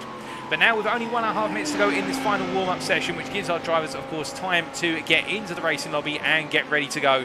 It is the case we are running approximately 10.5 minutes behind schedule, but you have to appreciate that, and we will, of course, be bringing you those post-round interviews with a selection of drivers following this feature race. What can we expect in the feature? Well, it is the case that around this circuit, knowing when to pick can be quite important. Not necessarily in terms of getting the undercut, but finding yourself a pack of drivers to get the slipstream because of the number of acceleration zones and straight line zones, or relatively curved straight line zones around here. And I think the pit strategy is going to be important, but also on-track overtaking just as important here. We saw the prevalence of on-track overtaking in the sprint. We're going to see it again here in the feature, and I think it's that combination. I don't think this race will go one particular way in terms of the strategy is going to be the decider, alternatively that critical overtake at the start of the end. I think it will be a combination across all the classes, and we'll have to wait and see. Be sure to place your bets and let me know in the chat, whether you're on the YouTube chat, the Twitch chat, or alternatively the Facebook chat, how you're feeling for what is this race in terms of who you're expecting to win or pull off a great result. And indeed, we will wait and see how it all plays out for our drivers over the course of the 1 hour of racing, as we are now only moments away. And from what I'm seeing down in the paddock, all of our drivers really did enjoy the multi-class racing and the drama that did come with it. We saw a number of drivers get it wrong at the bus stop chicane as well, and it was the case that a number of drivers went into the wall, but unfortunately they've been able to get the cars repaired and they are going to be back out on circuit. But the two drivers will be absolutely fuming. Matt Emmons here and also Matthew Addy, and both of them as part of the Next Gen Racing with Sam Case's UK team, the two protagonists in the GT3 AM class for battling for what was the win in the GT3 AM class in the end, coming together coming out of turn number 11, and it was that coming together which saw Stefan Gamborg Rasmussen take the win. And well, now it is time for us to begin to form the grid for the purposes of the feature race, and let's take you through that grid once again. So it is Alistair Kirk who with the reverse grid lines up on on pole with Adam Delmont alongside in P2 in the LMP2 class. Remember, LMP2 starts at the front. Then we have Phil McDougall and Robert Dasunik on row number 2 with Edward Lack and Jamie Doria on row number 3. Dan Skinner and Alex Everett on row number 4, and then Gareth Williams and Chris Staines on row number 5. That completes our LMP2 class, who will start at the front of the field. We then have Darren Doherty, who lines up on pole for the purposes of the reversed grid for the GT3s, and it is the case, I've had it confirmed in my, the GT3s are purely reversed based on their overall class. They are not reversed based on their individual classifications, so whether they're Pro or AM. So it is in fact the case we will have a fully reversed GT3 group, which makes things even more intense. But as we do wait for things to get underway, it's Darren Doherty who lines up on pole then for our GT3s, having had that very difficult race in the sprint with Morten Ustus alongside him. And then on row at number 7 is Nigel Stock and Matthew Addy, followed by Eduardo Franchin and Stuart Taylor on row at number 8. Then Joe McManus and Alexander Patak on row at number 9. And then Maurizio Massi and Matt Emmons on row at number 10. As we hear that Morten Ustus has jumped to the pit lane, I think he was not able to get into the car or get the car prepped ahead of the gridding timer. Scott McLean and John Kinsiga on row at number 11 with Ben Payne and Gavin Gardner on row at number 12, and then behind them we have Stefan Albanese and Stefan Gambolger Rasmussen on row number 13 with that brilliant performance from Stefan Gambolger Rasmussen in particular, just keeping it together and keeping it cool. William Foll and Jean-Louis Deschamps line up P27, P28, that's row 14. Lee Horn and Matthew Hodges complete our top 30 there on row number 15, and it's Callum Regarton and Maurizio Ricconi on row at number 16. Behind them Carmelo Otello and Tom Edmonds on row at number 17, and then Matt Carona and Billy Fletcher on row at number 18, and right at the back will be Morten Ustus now, who starts right at the back of the field. But I do believe we have 37 drivers here, and well, we are now waiting to go racing as they do the formation lap here. And we can see in the Facebook chat Martin Brinkworth saying, I'm feeling concerned in race control. And I should update you on one key thing, folks, something different that we are doing for the purposes of the feature races this season. We have live safety cars in effect, so not the iRacing safety car, but we do have I believe it's 1 or 2 safety cars available to deploy at a given point in time. And I do wonder whether it is Martin Brinkworth who's messaged us in the Facebook chat there on the live stream, whether he is going to be our safety car driver for this lobby. And if so, we're great to have you on board, Martin. Indeed, I hope you're doing well. And Martin, of course, a veteran of the NXTGEN racing community and one of the chief organisers and admins. And it is the case that we will have a safety car if there is a major incident, and that will help slow the pace of the racing down to a degree, and therefore make sure that everybody can return to racing in a safe and secure manner. And keep in mind that, of course, there is a fast repair available as well. Some drivers may be able to use that to their advantage, as we do see KT Eames in the Facebook chat asking Martin Brinkworth whether he is the safety car driver as well. So I do apologise, Martin, if you do get 101 messages saying, are you driving the safety car? That is the case, that we're very happy to have you acting as our safety car driver if so. But we change away from the classifications. We bring you up the overall gridding on the timing board on the left hand side there, and well, our drivers will be going racing in a very short order. And as we do wait for them to go racing, it is the case. Oh, it is an iRacing safety car. My apologies. Thank you for confirming, Martin. Yeah, I thought it might have been a live safety car, but no, it is the iRacing safety car. And as they make their way on around right now, we can see that Alistair Kirk here is going to be leading our drivers away once the safety car peels off, coming out of turn number 12. As we do wait for our drivers to go racing at this point, well, the big question, of course, will be for the drivers towards the back, such as the likes of Tom Edmonds, for example, is in the GT3 class. How can he potentially cut his way through and find a way up towards the front once again here? Because he will feel as though he was denied the win, and he wants to try and find a way through. And I think for the opening 2 to 3 laps, we'll just need to play it calm. Indeed, everybody starting towards the back of their respective class will need to just keep their cool and thread the needle through potential incidents here. We're not expecting there to be any major crashes, but of course they do happen every so often, and we will have to wait and see. And the same applies to Chris Staines, of course. Can he make it 2 wins back-to-back, given the Verano Motorsport driver was looking very fast and furious in the LMP2 machinery? Well, we will find out over the course of an hour, as it is now time for Alistair Kirk to take us away for the 60-minute feature.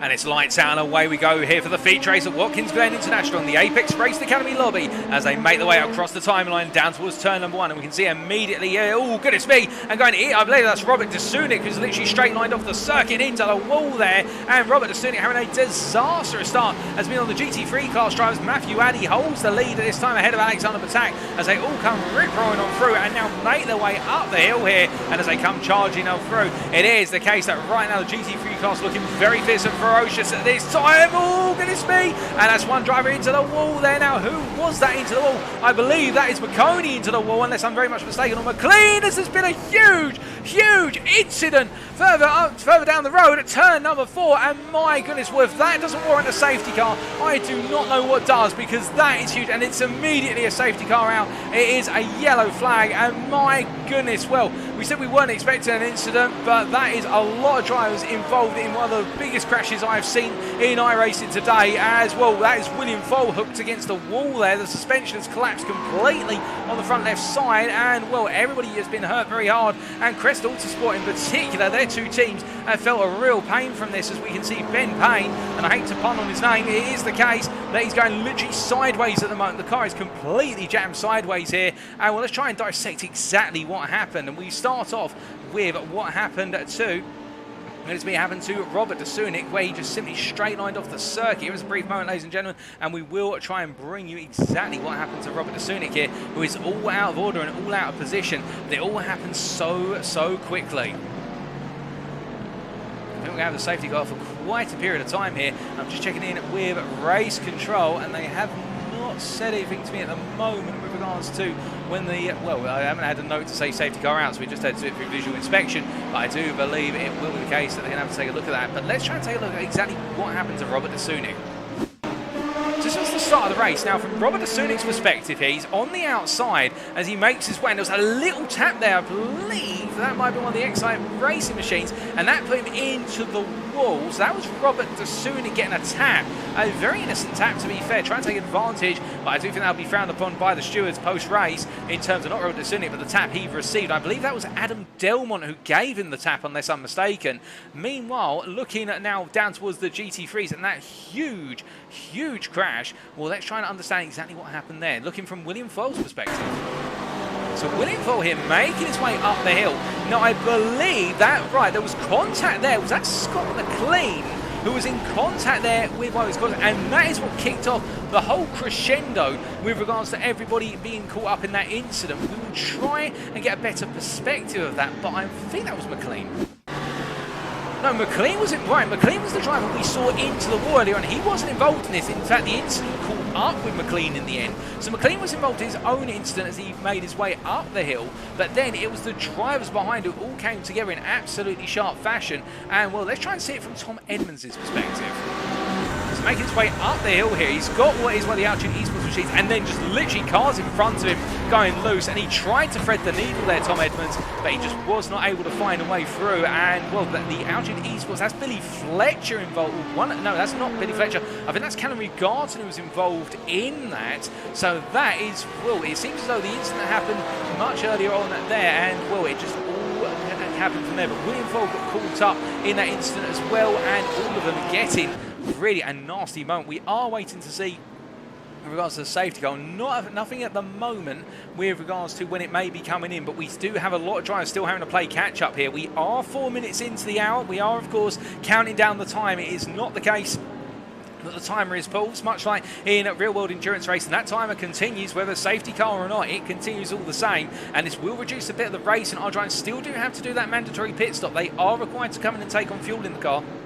So it's not the case that they can simply use this safety car as a bridging mechanism to say they don't need to do a pit stop. If they don't do the pit stop, they will be disqualified from the race as a result in terms of the race results. We see Sir Bottlejob there in the Twitch chat saying, damn, that's a big one in terms of the incident. Indeed, it was a huge incident. And K-Team saying that Billy Fletcher got caught up as well. Absolute carnage in the opener. And indeed, I think nobody really from the midfield downwards of the GT3 class was able to escape that unscathed. And well, that was absolutely horrific. And speaking of Billy Fletcher, this is from Billy Fletcher's perspective.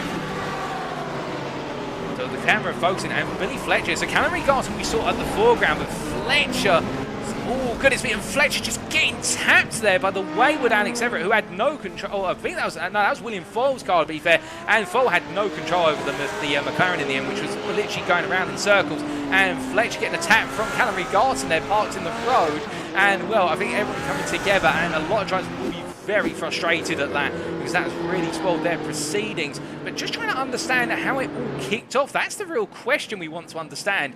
And we'll take a look at Carmelo Mettello here, and I believe where Mettello really came up behind all this, and well, he just simply saw, much like every other driver, he literally saw it as it occurred. And Martello, to be fair, had already put on the brakes, and it was Callum Jenkins who came storming into the back of Martello, probably thinking, why have you stamped on the brakes, Martello? Well, it is the case that Martello was cognizant of the instant ahead of him, but not everybody was aware of what exactly had happened. And well, it was one of those incidents which I think all of our drivers will be looking to learn from, and it was carnage as a result. But the good news is we do have most of our drivers now catching up to the order. All those fast repairs are being used early on. They can't afford to have another incident like that, otherwise they're going to be spending a very long time in the pits. But it does look as though most of our drivers have been able to get their repairs done. We do have a couple of drivers still making their way around on the circuit, including Stefan Albanese, who we just look at here, making his way across that timeline to go on to what is his third tour of the circuit under race conditions. Well, I say race conditions, if you count being under the safety cars race conditions, which is technically the race. But as he makes his way down and around here, we also have Scott McLean, who, remember, was in the wall coming out of turn number 3 up into 4 before the incident happened. But it is a case of Kate Eames, I think, everyone getting a little bit of analysis in here from the different spectator views, and Eames saying either someone bumped foil or foil rear bumps on. I think Coldish tyres may have come into play. Indeed, it did look as though very nip and tuck. I do feel a little bit of pity for the post-race stewards. They're going to have to dissect that one with a microscope and a few magnifying glasses to go with it. But I do think it's going to be one of those ones whereby when they do take a look through, it's going to be very difficult for them to unpick. And well, Edward Lack here, all the way down in P35, he was involved in a little bit of contact somewhere around on the circuit. He's had some repair work done to the car, and well, Lack all the way down the order now, and that's not where you want to be if you're an LMP2 class driver, because he's got to cut his way all the way up through the order and to get his way back into the battle with the LMPs. He's got all those GT3 cars up the road, and Robert Dasunik as well involved in that. Well, he was tapped off the road in turn number 1, and to be fair, Dasunik going for a move, and Delman just giving him the cold shoulder, and well, as a result, I think Dasunik will be absolutely dismayed at the fact that it didn't work out, and now he's got to try and do it all as well. As we do check in here, not hearing anything about the safety car coming in at the end of this lap. If we do hear anything, we will let you know. But at the moment, I think we may be going racing at the end of this lap. Yep, the safety car lights are off. I'm hearing in my ear we are going racing, and it will be to Alistair Kirk to get us racing once again here with what will be 52 minutes of racing plus the final lap. We just wait for Alistair Kirk to take us around as the safety car peels off. No, yeah, it is moving away, and now we wait for Alistair Kirk to take us to the line. And we are going green once again, ladies and gentlemen, from the restarted feature race here with 52 minutes to go. And as they all come charging across that timeline, you can see Alistair Kirk getting a good start here. Meanwhile, Dan Skinner up the inside of Chris Daines. And Daines goes all the way around the outside. Oh, goodness me. We've had one of the LMPs go round. That's Alex Everett going for a spin. But meanwhile, Matthew Addy coming on free, got past Alexander Batak nice and early on. And well, Alex Everett has been completely turned through turn number 1. And that is a disaster. As meanwhile, Robert Dasunik is literally cutting his way out through the GT3s as quickly as he can. He knows he's got to get through this order as soon as possible, because right now the LMPs are running away with things up further up the road. And as they come charging on through here, it is the case that Chris Daines and Adam Delman have changed places here, and Chris Daines is wasting no time in coming up through the order and taking the lead of his class. And well, Daines is looking to go 2 for 2 here today at Watkins Glen International as he makes his way down. You see a flash of lights there from Alistair Kirk. Alistair Kirk's not too happy or trying to distract one of the two. Either way, he's trying to find a way on through. He can't find it at the moment as they make the way on around as they come charging up towards turn number 9 here. It does look as though Daines is in this one for the good haul as they make the way down towards turn number 9. But meanwhile, a bit further back, Matthew Addy here. Well, you can see we've already got Robert Dasunik. Dasunik has already cleared the best part of what is about 12 to 13 GT3 cars, and now he's only 5.5 seconds off Phil McDougall. So Dasunik has made short work of that pack, and he's done a fantastic job of it. And Matthew Addy is under some pressure now from Alexander Batak, but it's been a little bit of a quieter restart to this race. I think everyone very wary of the fact they haven't got any fast repairs available anymore. The majority of the GT3 field has definitely exhausted their fast repairs, and as they make the way on around, it is the case that Addy under a huge pressure as they come down and around onto another lap. Alistair Kirk has just been passed by, well, Alistair Kirk has just passed Delmont, I should say, the P2 and the LMP2 class, but we're focusing here on Addy versus Batak, and Batak's looking for the move here, but he can't quite find it at the moment. He's having to wait very patiently here, Batak, but I think the Hillerod eSport driver is thinking more about the bigger picture as they make the way down through turn 2 and up towards 4 now as they go charging up the hill. We've got a bit of a moment in. Stuart Taylor's been involved in a bit of a knock with, I think that is Matt Emmons, and also that is Massey as they all come on through. Matt Caruana's going to try and go between the two of them. There's not going to be a safety car for this event. There's been a caution, but there hasn't been anything major. I think McConey has also gone into the wall, I'm hearing in my ear, down at turn number 1, or he's been turned, but multiple instances in quick succession. And well, let's try and find out what exactly has happened to Stuart Taylor. Well, Taylor involved in a knock with the number 74 car of Maurizio Massey. The two of them coming together as they made their way up the hill, and Matt Emmons having to take a base action, or giving them a tap as well. But what exactly happened to what was Maurizio McConey is the question. Just a spin at turn number 1, lost the rear of the car by the looks of things and had to pull it off the road and then reverse it back on. As we now look back to these live pictures, and as they make the way around right now, McConey's got it all to do once again. As meanwhile, I can tell you a bit further up the road, it is the case that Billy Fletcher here, well, he has got Alex Everett trying to regain ground, and Fletcher's going to come on through here versus Stefan Gamble Rasmussen, the pro driver, versus the AM in the GT3 class as they come through the right-hander, turn number 9 and up the hill. But meanwhile, behind you see Ed Lack having to try and force his way on through here. He's got to be very quick about this, Edward Lack. He did make that pit stop during the safety car window. I wonder if that was intentional, or alternatively that was to repair the car, because pitting that early, I think it would have more been to repair something on the car rather than intentionally giving himself a massive undercut where he's got to fight his way through the field after the safety car restart. But I do think that right now Lack has got a lot of work to put in, as Callum Reed-Garton here looking for the move versus Stefan Gamble Rasmussen as they make the way across that timeline down into turn number 1 once again, but a bit further back in the picture. Tom Edmonds here battling with Martello as they come into turn 1. Edmonds up the inside, he gains another place, he moves up into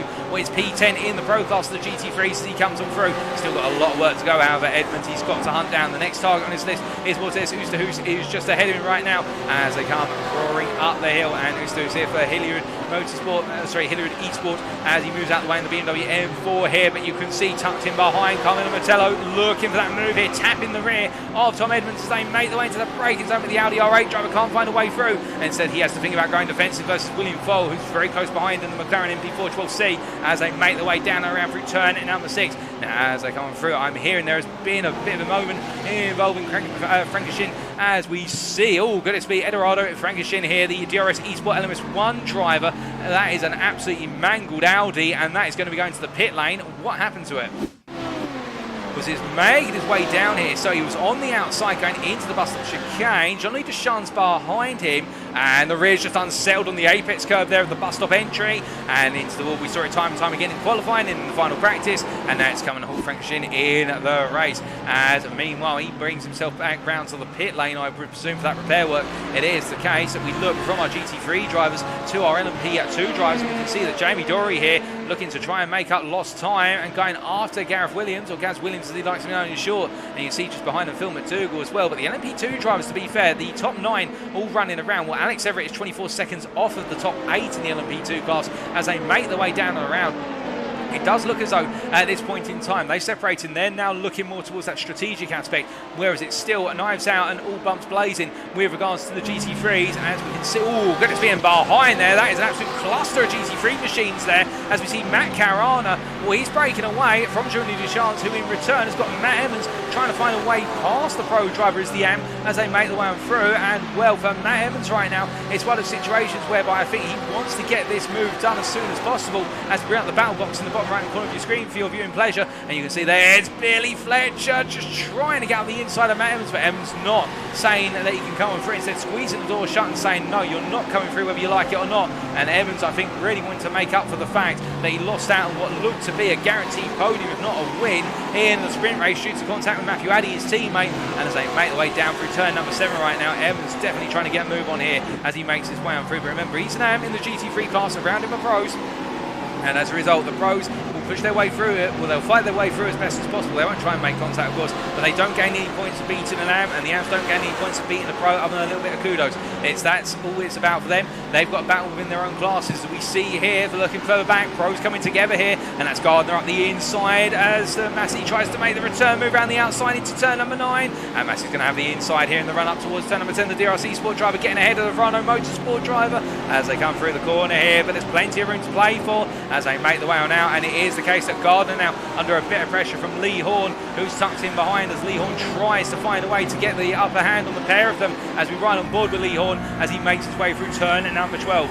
Now, from the perspective of the Porsche 911 driver here, of course, it is the case. The Porsche is a little bit down on the straights compared to its peers in the GT3 class. So I do imagine that Lee Horn's going to be trying to overcome that deficit to an extent, as we are hearing that Matt Evans and Billy Fletcher are going toe-to-toe right at the head of this pack. In fact, they're causing a little bit of a traffic jam. Here's Matt Evans here with the fact he doesn't want to let the Pros come on through. But as they make the way up the hill through turns 2 through to 4, it is the case that Matt Cameron, well, Cameron Regards, in fact, found a way on through. But you can see here as Lee Horn closing up to the back of Massey and Gardner here. Gardner trying to go outside to inside line. Meanwhile, Horn's going to tuck in behind. Massey's going to look for the potential move out the inside, and he can't quite find it. He has to wait. He has to park it and wait for his time as they all make the way down. They safely make the way through the bus stop chicane this time, and just a little bit ahead we can see Jean-Louis Deschamps here losing ground to what is Billy Fletcher and Callum Regarton, with the fact he's just not been able to find a way to be able to get on through with them as Deschamps loses the rear end, just simply being too high on the bank in there at turn number 7, and he parks the car to let the field come through. But Jean-Louis Deschamps in an unforced error, losing it does the Belgian Del Motorsport, and now he's got it all to do again as he now gets himself back up to speed, dropping all the way down to P30 overall. That is P12 in class, and that is going to be an absolute kick in the teeth for the driver who's been working so hard all the evening to try and get that Porsche to work. But meanwhile, it is the case a bit further up the road from him, Darren Doherty here, P3 in the GT3 AM class at this point in time. We can see here it's the case of Doherty under a bit of pressure from Joe McManus as they make the way down towards turn number 11. I think these two right now just keeping it relatively straightforward here, not battling one another too hard. They know they've got a long way to go in this race. They don't need to do anything special at this point. They've still got the best part of what is just shy of 45 minutes of racing to go. In fact, if we get it right, it's 43 minutes. And as they make the way down towards turn number 1 here, going on to lap number 9 for them, it is the case that I think they will be thinking about the bigger picture. But speaking of bigger pictures now, I mean, we always talk about the LMP2s. They are the big boys, of course, out on circuit in terms of the speed and pace they bring. Well, Chris Daines is now starting to come up on the back of the main train of the GT3 cars here, and this is where things get complicated because of the fact he's now got to pick his way past the GT3s, whilst at the same time being wary of the fact he gets it wrong and he could lose that 1.8 second advantage he has to Alistair Kirk and Delmont, who's a further 3 seconds behind. As we see Daines immediately getting on through there versus what is Nigel Stock, as Nigel Stock not making a hitch-hash of that as they come charging through turn number 4, I should say, and as they make the way on through, Callum Regarton and Billy Fletcher. Well, Billy Fletcher seems to have had a little bit of an off. In fact, Billy Fletcher going quite slowly there, coming down through turn number 6. He's down on the low versus Matt Evans, who's trying to go round on the high here as they make the way down towards turn number 7. And as they come roaring on through here into the right hand, and no change, but a little bit further back there, Lee Horn again contemplating a potential move versus Gardner as they come on through, but he can't quite find it at this point in time. Instead, Gardner holds firm for the time being, using that Ferrari straight line speed to his advantage plus his cornering capabilities. And as they make the way down towards turn number 9, it is the case we are starting to see a little bit of a formation form him.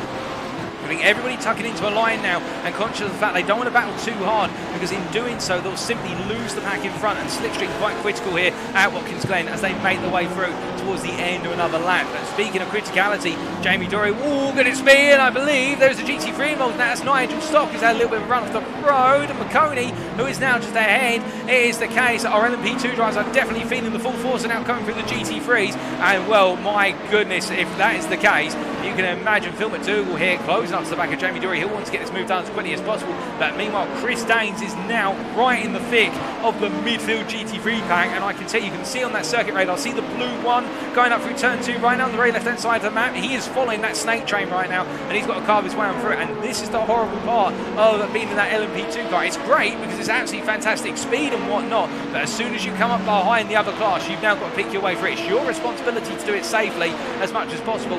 And well, Phil McDougall really tucked in behind Dory and Williams in return, just ahead of the pair of them. Now, of course, what Dory and also McDougall will be looking to do is they'll look to park in behind the pair of them, and essentially they will do everything they can to be able to use Gareth Williams as a bit of a bludgeon or a bulldozer in a way to clear the space so they can come through past the other GT3s. It's a technique which drivers typically use, is in terms they use the lead car in their battle to clear the way in terms of going through the back marker cars or the cars they're lapping, and Gareth Williams will be all too aware of that. So in his perspective, the only driver he may want to bring through with him is Jamie Dury, because they're both next-gen racing, but beyond that they will not want to give Phil McDougall the opportunity to come through with Williams and also Dory as they make their way down towards turn number 9. So he's got to think about how he passes drivers here as they make their way in and around through the corners. But meanwhile, we go from Gareth Williams as he makes his way past Sean Garcia, who makes it a clear intention to stay out of the way. We do a jump from Gareth Williams to a bit further down the road and back to the GT3s, and we see Matthew Hodges here, the CXR Project Black driver, currently leading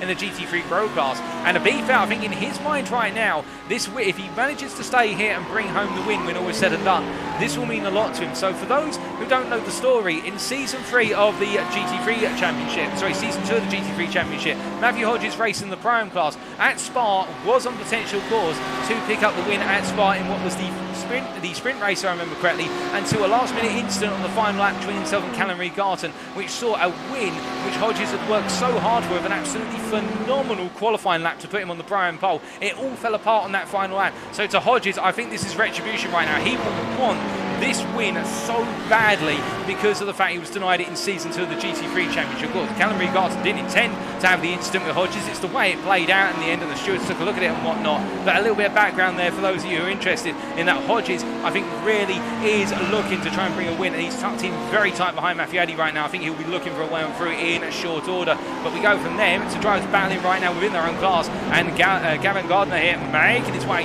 down through turn number 7 as he rolls on through the left-hand apex here. It is the case. He's got the pressure of William Foll, who's all over the back of him, and Foll trying to find his way on through as we ride on board the roll bar here of what is William Foll as they make their way through turn number 8. And the McLaren here, a bit of an interesting car. It's a bit of an unknown for a lot of drivers, so you don't see too many McLaren MP4 12Cs. It's not as strong as the majority in the GT3s, but we have seen it work time and time again in capable hands, and we do know William Foll, of course, from Season 2 of the GT3s, very capable as a car spun there. That's Maurizio Massi, who's had a major moment, and well, as they make their way out the hill, we look back to Maurizio Massi as he has had an absolute horrendous moment. I think the rear just completely cut loose on him, and as he rejoins and brings himself back up to speed, we see Ustus there coming through and McConey backing off there in respect of the DRS eSport driver as they make their way through, of course, the two of them teammates, as we look back at what exactly happened to Massi. So making its way down in towards turn number 9, he looked for a potential move here as they made the way into the braking zone. He went a bit heavy on the brakes and the rear just cut loose, and to be fair, the reactions there of the Porsche behind, I can't remember the driver's name, apologies for that, but the reactions of the Porsche driver, those were spot on point. Otherwise that would have been an absolute nightmare. And that was the number 8 car, I do believe, unless I'm very much mistaken, and we're just trying to figure out who that driver was in particular. I think that was the 8th place car it was the 8th place car here. Well, I'm not 100% sure who that was. We'll try and get a rain check on that later. But meanwhile, whilst everything's happening here, we can see that Lee Horn and William Foll going toe-to-toe once again. And Gardner, oh goodness me, and Gabriel Grismusa, I think, giving a tap to the rear of Gavin Gardner, and we can see Gardner into the wall. And well, let's take a look back at that from the perspective of the gearbox here. And well, Gardner, as he made his way into that braking zone, battling with Lee Horn at the time as he came through, it was a tap on the rear end, and that is what has sent him into that tyre barrier. Very light tap to the tyre barrier, to be fair, so I don't think he's got too much to repair, but that's a very unfortunate moment there. I think Gabriel Rasmussen will be feeling as though it's the last thing he wanted to have happen as they make their way down and around once again. Meanwhile, looking a bit further though, what we were talking about before that happened was that Lee Horn right now and William Foll very close to the back of Martello as they make their way through. Of course, these three all in the GT3 Pro class as they make their way through the right-hander at turn number 9, as we see Martello deciding to go a little bit wide there, and as they make their way up into 10, well, how's this going to play out is the big question. Well, Lee Horn for some time has been hunting Martello, and he's had William Foll constantly putting pressure on him. It's something's going to burst. The bubble's going to burst at some point, but who will be the victor when they do burst the bubble? I think right now Lee Horn looking quite comfortable. Now, of course, for him, the one thing he's got to find a way past is the Audi straight line speed, and that is something we'll keep our eyes on. But we look from him to one driver who's really had to turn this race around, and that is Robert Dasunik here from Team Racing Netherlands. Now, the LMP2 driver here, the LMP2 Pro driver, all over the back of Phil McDougall at this time. And remember, Dasunik was the driver who, on the opening lap going into turn 1, was given the brief tap on the side, and as a result, fell all the way down the LMP2 order. But fortunately for him, with the safety car that came out afterwards, that enabled him to close back up and put himself in the midfield of the GT3s, which he cleared very quickly, Dasunik. And now he is going hunting after Phil McDougall here, all over the back of McDougall in the run down towards turn number 8. But McDougall very cognizant of that and essentially putting the car nice and tight on the inside there and saying to Dasunik, if you want it, you're going to have to go all the way around the houses for it. And Dasunik not able to find a way on through this time. But they've still got just over half an hour of the race to go. They've got 35 minutes and counting down to go in this race. So we've got plenty of time. And, well, Robert Dasunik at this point putting on mounting pressure here. You see switching back there at the last possible moment. McDougall responding, reacting to Dasunik, doing the switch back there in the run out of turn 9 up towards turn 10. But how long can this go on for before we see Jamie Dory, who's behind them by only 3 tenths, get involved into the mix as well here? These guys very close as they roll them through turn number 12 and on to another lap very shortly.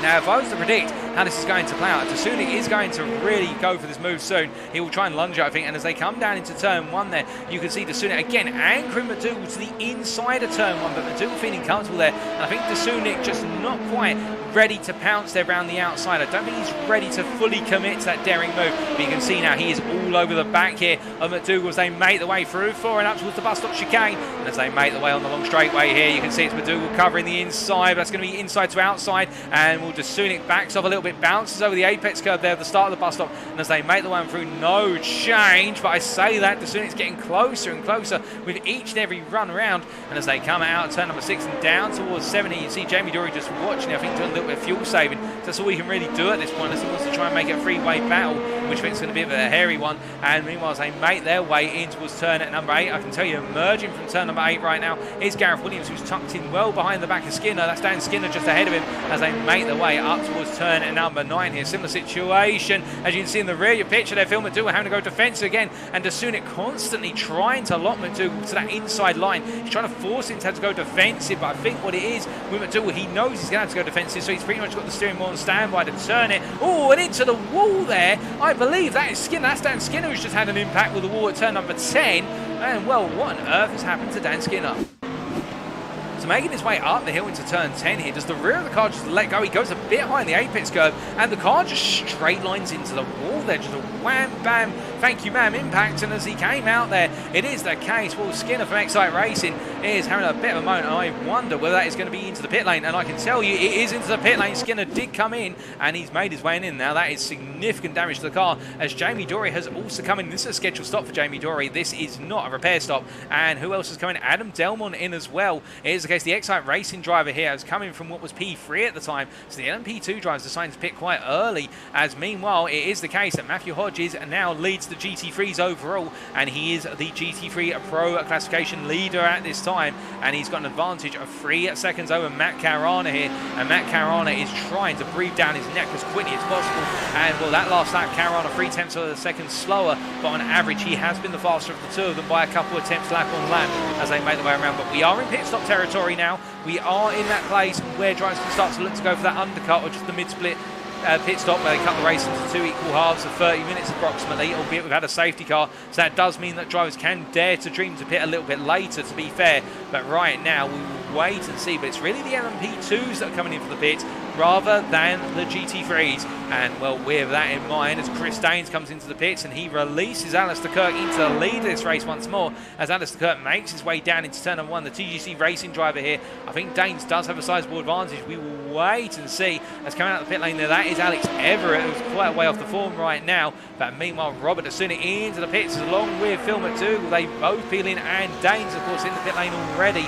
And that will Ed Lack here making his way on around. We will wait and see where Ed Lack, Delmont, Dory and Skinner all come out because they were all relatively close to one another before these pit stops started kicking off. But meanwhile, we look from them to a bit further down the order, and William Foyle here, well, he's making his way on an attempt versus Lee Horn. He's getting very close though to the back of Lee Horn, coming on to braking into turn number 9, and as they make the way out the hill here, William Foyle having to navigate the fact that he does have Adam Delmont essentially making his way on through, the LMP2 driver making it as easy as he possibly can for himself, as Chris Daines leaves the pit lane and looking out my commentating box window, and Ed Lack has come on through here. And where is he in relation to Daines? Well, Daines has got back out ahead of Edward Lack, but it's not by much. And Lack, to be fair, when he pitted very early on, we thought that was just repair work, and well, if it was an attempt at an undercut, it's actually worked out pretty well for Lack.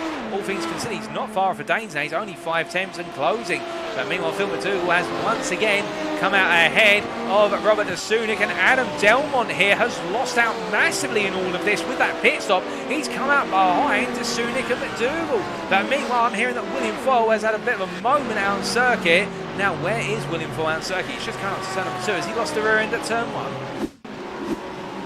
Well, this is coming down to turn 1 as he breaks his way in. The rear's going to step out. No, goodness me, no, that was interesting. The rear stepped out due to the elevation changes. He went over the edge of the exit curve there, and as he tried to get the car settled back down, it just simply bottomed out and span. Well, that is not a comfortable place to be for William Foyle. Indeed, anybody as a driver when the car decides to bottom out on the curbing and kick off, and that has happened to William Foyle as he makes his way back up to speed. Now, he's lost a lot of time and places as a result of it. He was at the time in P8 in the Pro class of the GT3s, and now he's all the way down to P10, and that's P25 overall as he makes his way down the round in hot pursuit of Maurizio Marconi. Now, as they make their way on through here, we do look back up to Phil McDougall here, who has just been passed by Robert de Sunik. We'll take a look at that pass very shortly for you, and we can see, oh goodness me, well, Robert de Sunik there giving a little bit of a flash of the rear end as Alistair Kirk has just come out the pit lane. So he's coming to the pits, and Ed Lack has gone up to P2, and Chris Daines is now your race leader once again here, and that goes to show you just how much Chris Daines is delivering. And Edward Lack, to be fair, if that early pit stop was his scheduled stop, this has worked out wonders as we see Alistair Kirk P3, Robert de Sunik, and Gareth Williams all this side by side as they come out the pit lane, and they're going to be both up to speed about the same time. And for de Sunik, when he's got past Phil McDougall, and you can see the flashing lights there of Gareth Williams, he knows that he needs everybody out of the way because he's got a very fast charging Dutchman who's in hot pursuit right now. And if de Sunik is anything, it is the case he is not somebody to wait to pounce as they make the way into the bus stop chicane here, and you can see both drivers making the way on through, but behind Adam Delmont looking for that potential move, trying to go around the outside. He can't find it versus McDougall as they make the way down the hill here, down and around and down towards turn number 7 once again.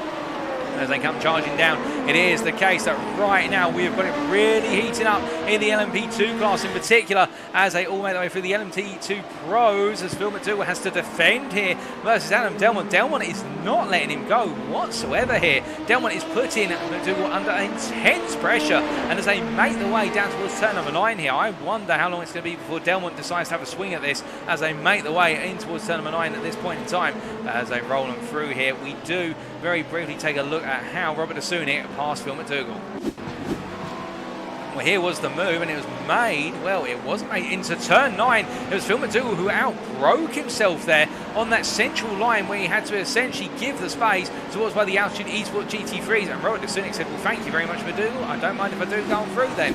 And as they make their way back up to speed now, we can see, looking at live pictures, Adam Delmont here battling side by side with McDougall as they make their way across the timeline. Onto lap 19 they go. Classic pass by Delmont up the inside, but you can see McDougall looking for the cutback, but Delmont very smartly just parked the car on apex briefly to block it off. But now the challenge commences because of the fact they've got the long run towards the bus stop. And what does that mean? Well, it means that McDougall is going to have all the slipstream he needs to get back past, if he can find a way to get past, of course, as they make their way on the straightaway. And as they come down towards the brow, oh goodness me, and there's contact between the two of them, and both, well, it is the case that Phil McDougall, they're sent crashing into the wall, and well, I think the stewards are going to need to take a look at that one. McDougall will not be happy about that. He will feel he was crowded off the road there, and that is what led to the contact with the wall, in the fact that he was not given the space when he was alongside. And well, did Delmont know he was all the way alongside there? That's the stewards to decide on that one. You see McDougall flashing his lights, not happy at all, and the CXR Project Black team, I would not be surprised if they're already on the phone to the stewards about that one,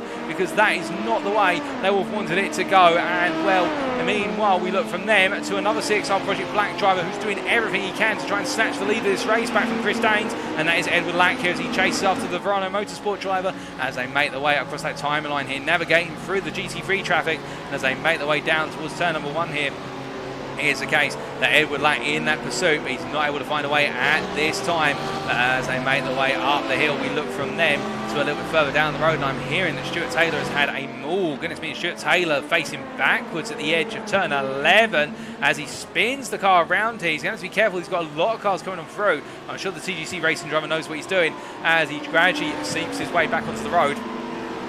I think he's going to have to peel into the pits here. That looks to be a wounded car, and then some. It is the case. I think Stuart P. Taylor's race has gone from good to bad to disastrous, and it can't get much worse than this after the repair work, as we do see Morten Ustus, meanwhile, in the pit lane here, currently P30, and we're looking a bit further up the road in the GT3s. But William Foale had that spin earlier on. He had that major moment, of course, coming out of turn 1, where the rear end of that McLaren just bottomed out nastily over the exit curve, and now he is pursuing McConey here in an attempt to get himself right back up there into the standings for the GT3 Pro classification. P17 overall, P7 in class as he makes his way after P6 in class as owned by Maurizio McConey as they make their way out to the right hand. We've got a bit of smoke being kicked up there. I think that's his brakes just locking up quite heavily a bit earlier on as they make their way up the hill. We're 35 minutes into this 1 hour feature. A lot of drama on the opening lap. A huge incident involving our GT3 class cars that brought out the safety car. And since then, we haven't had another safety car. We've had fast and furious racing through and through. And right now, as things continue to proceed, it is the case that we do have William Foale here trying to find a way past McConey, Maurizio McConey for P6 in the GT3 Pro classification. And to give you a quick recap in terms of who's where and whatnot, in terms of the positions, the top 10 of each class, we'll just bring that up on screen for you very shortly, ladies and gentlemen. And as you can see here, it is the case that the LMPs are currently being led by Chris Daines by 7 tenths of a second over Ed Lack, with Alistair Kirk only 2 seconds behind.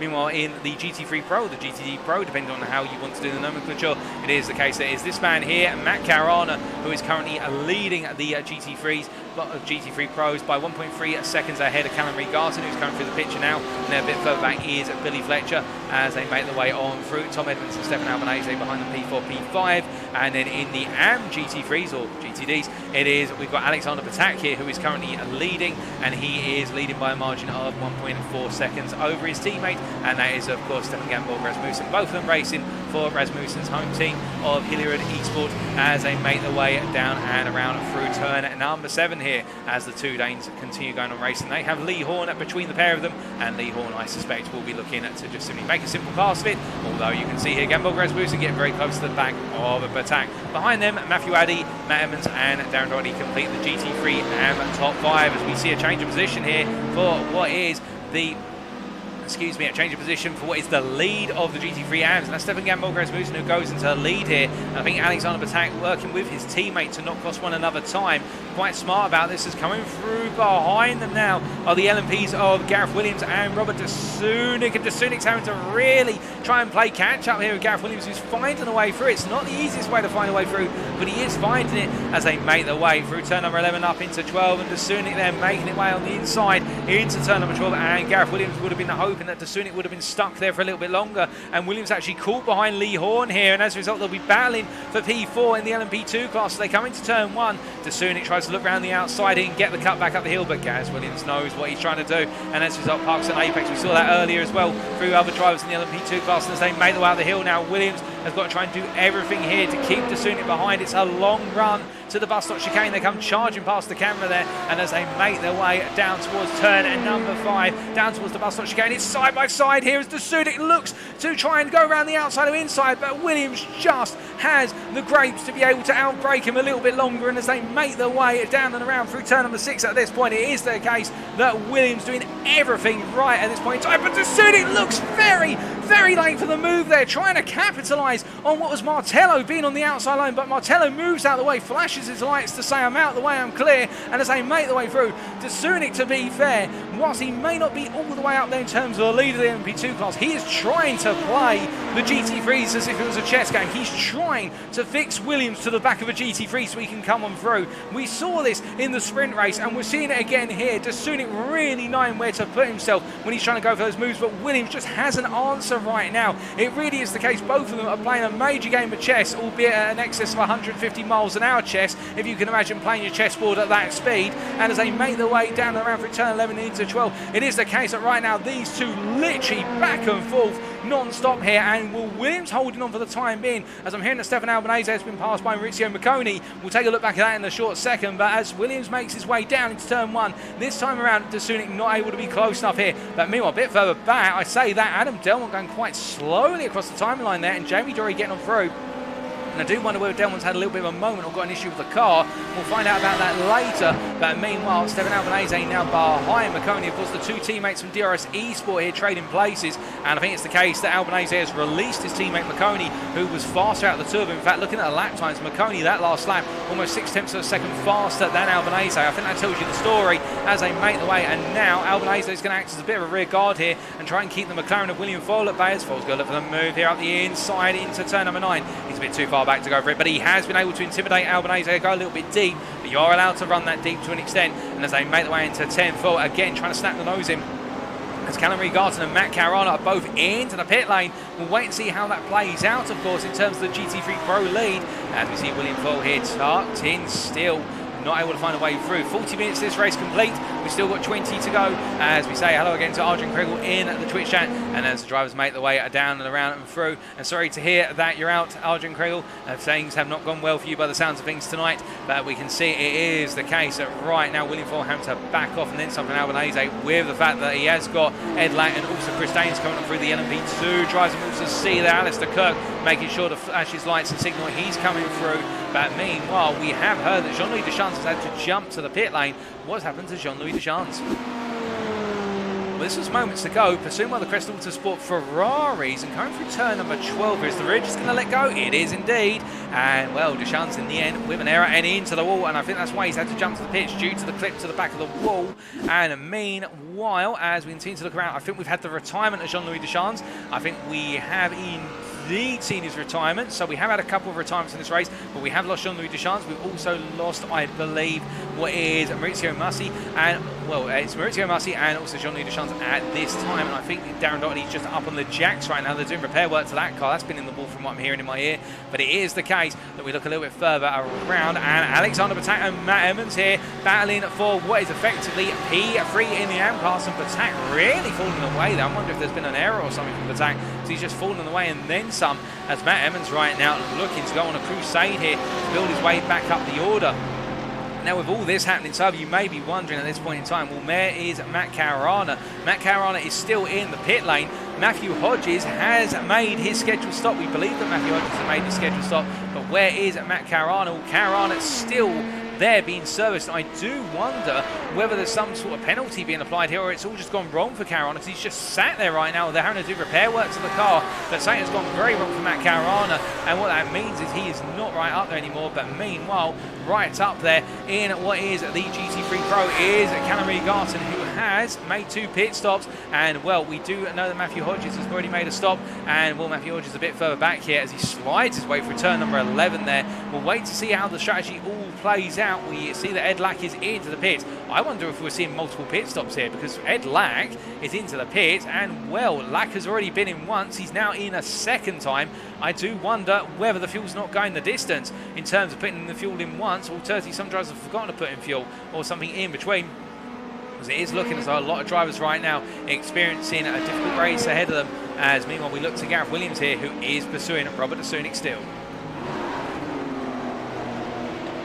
And in fact, it should be said that Gareth Williams has in the end been passed by Robert Dasunik. We'll try and bring you that pass as soon as possible as we try and take a look back through our through the replays and whatnot of the events that have happened. But Robert Dasunik has found a way through in the end, and we will try and give you that as soon as possible if we can find it. If not, we do apologise, but it does look as though here Gareth Williams are finding a way to close back up to the back of Dasunik as they make the way under braking into turn number 9 here. Jamie Dory has also found his way past Adam Delmont for P6 and LMP2 class as they make their way through the left-hander at turn number 10 here, but Gareth Williams tucked in quite tight behind and just following through at this point.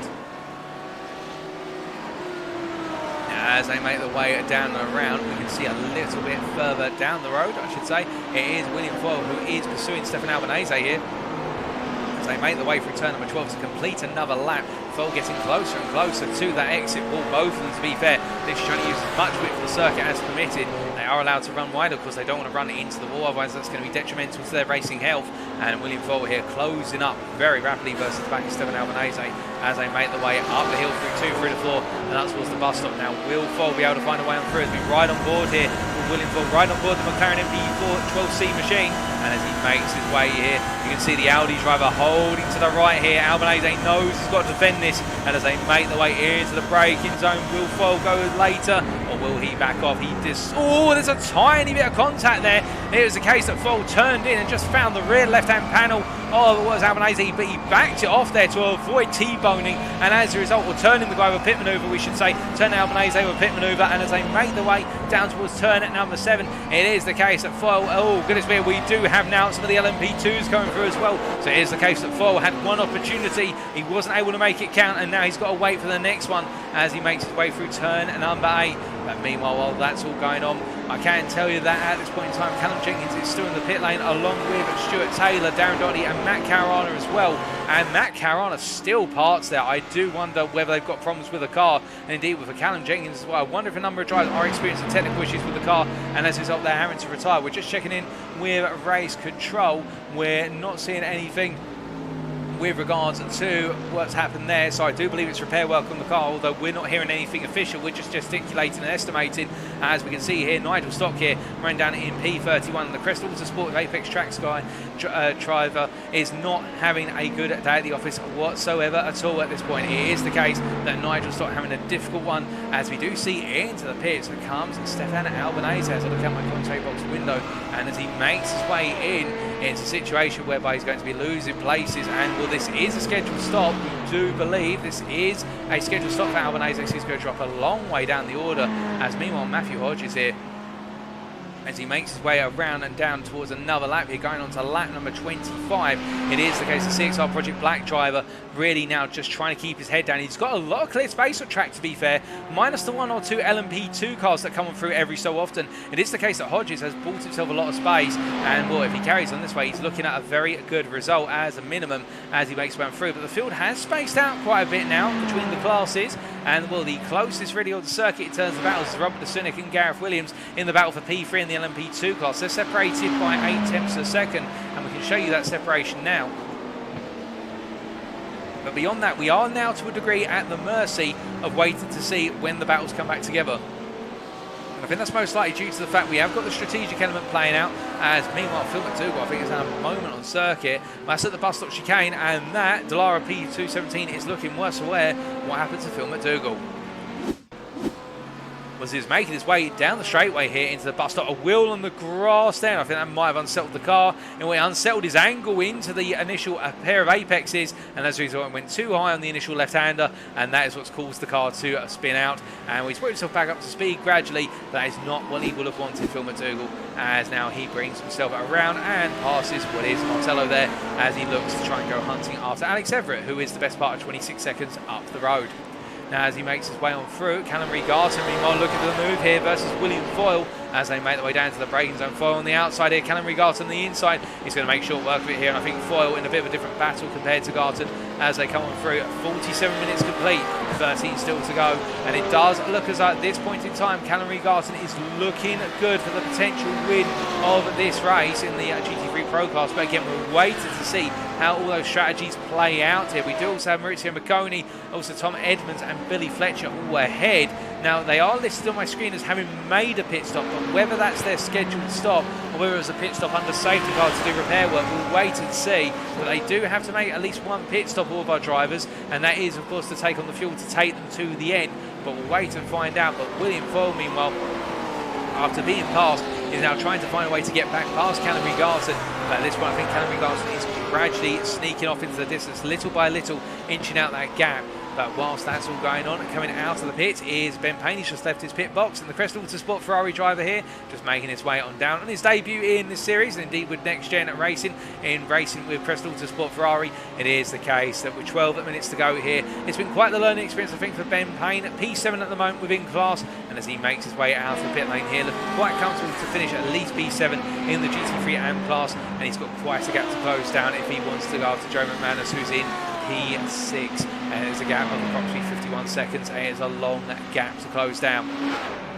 As he makes his way back up to speed, we look to Gareth Williams here, a little bit further up the road, going through the bus stop right now, who is pursuing Robert de Sunic here. 12 minutes remaining as they roll on down and around. You can see there, it is the case de Sunic having to literally go all the way round Stefan Albanese there. And to be fair, these LMP2 machines have so much downforce on them, they've got so much grip, that as a result, they are able to take those outside lines and make the GT3s look stationary or look like rocks going around the circuit by comparison with the grace of an LMP2. But I can tell you right now, that takes a lot of confidence in the car from Robert de Sunic to be able to make a pass like that. And well, he has demonstrated that confidence time and time again today as they make their way into turn number 9. Now, as they roll on through, we do look up towards our leader in the LMP2 class, Chris Daines, and you can see there in the rearview picture, Alistair Kirk 5 seconds back and finding his way past McLean as they make their way down in towards turn number 1 once again. But Daines for Rano Motorsport right now absolutely flew in the sprint race, albeit it was the case that it almost went horribly wrong right at the end when coming up behind the battle for the GT3 Pro lead, but he held on to the win in the end, and he's going to most likely, unless there's anything unforeseen that happens, not trying to put the commentator's curse on him, but it is looking as though Daines right now is on for 2 for 2 tonight and looking to kick off the season with a major performance, as we see Alistair Kirk here, not a slouch himself, and looking good for P2 at this point in time with a 14.6 second advantage over third place man Robert de Sunic. As they make their way up through with Gareth Williams in hot pursuit, we look a little bit further back to Dan Skinner here, and Skinner getting close, he's inching towards Delmont, and Delmont going very slowly there in the run through the corner. But to be fair, they're both racing for Excite Racing here, so I do wonder whether Delmont did a tactical move there to assist his teammate out, which is to lift off and not cost him any time into turn number 1 and the run up the hill through turns 2 and 4.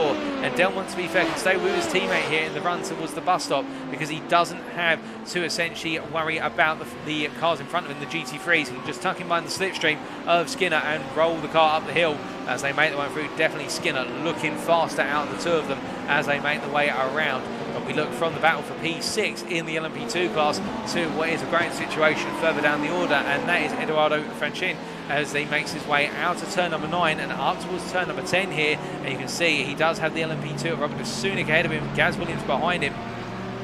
But Franchin will be looking to try and get past Gamble Rasmussen, because then further up the road, the best part of 4 seconds up the road from him, is Lee Horn, who we'd love to get an advantage of. We see that's McLean into the wall there. Scott McLean having a nasty moment as he tries to bring that Ferrari around. Now, what has happened to Scott McLean?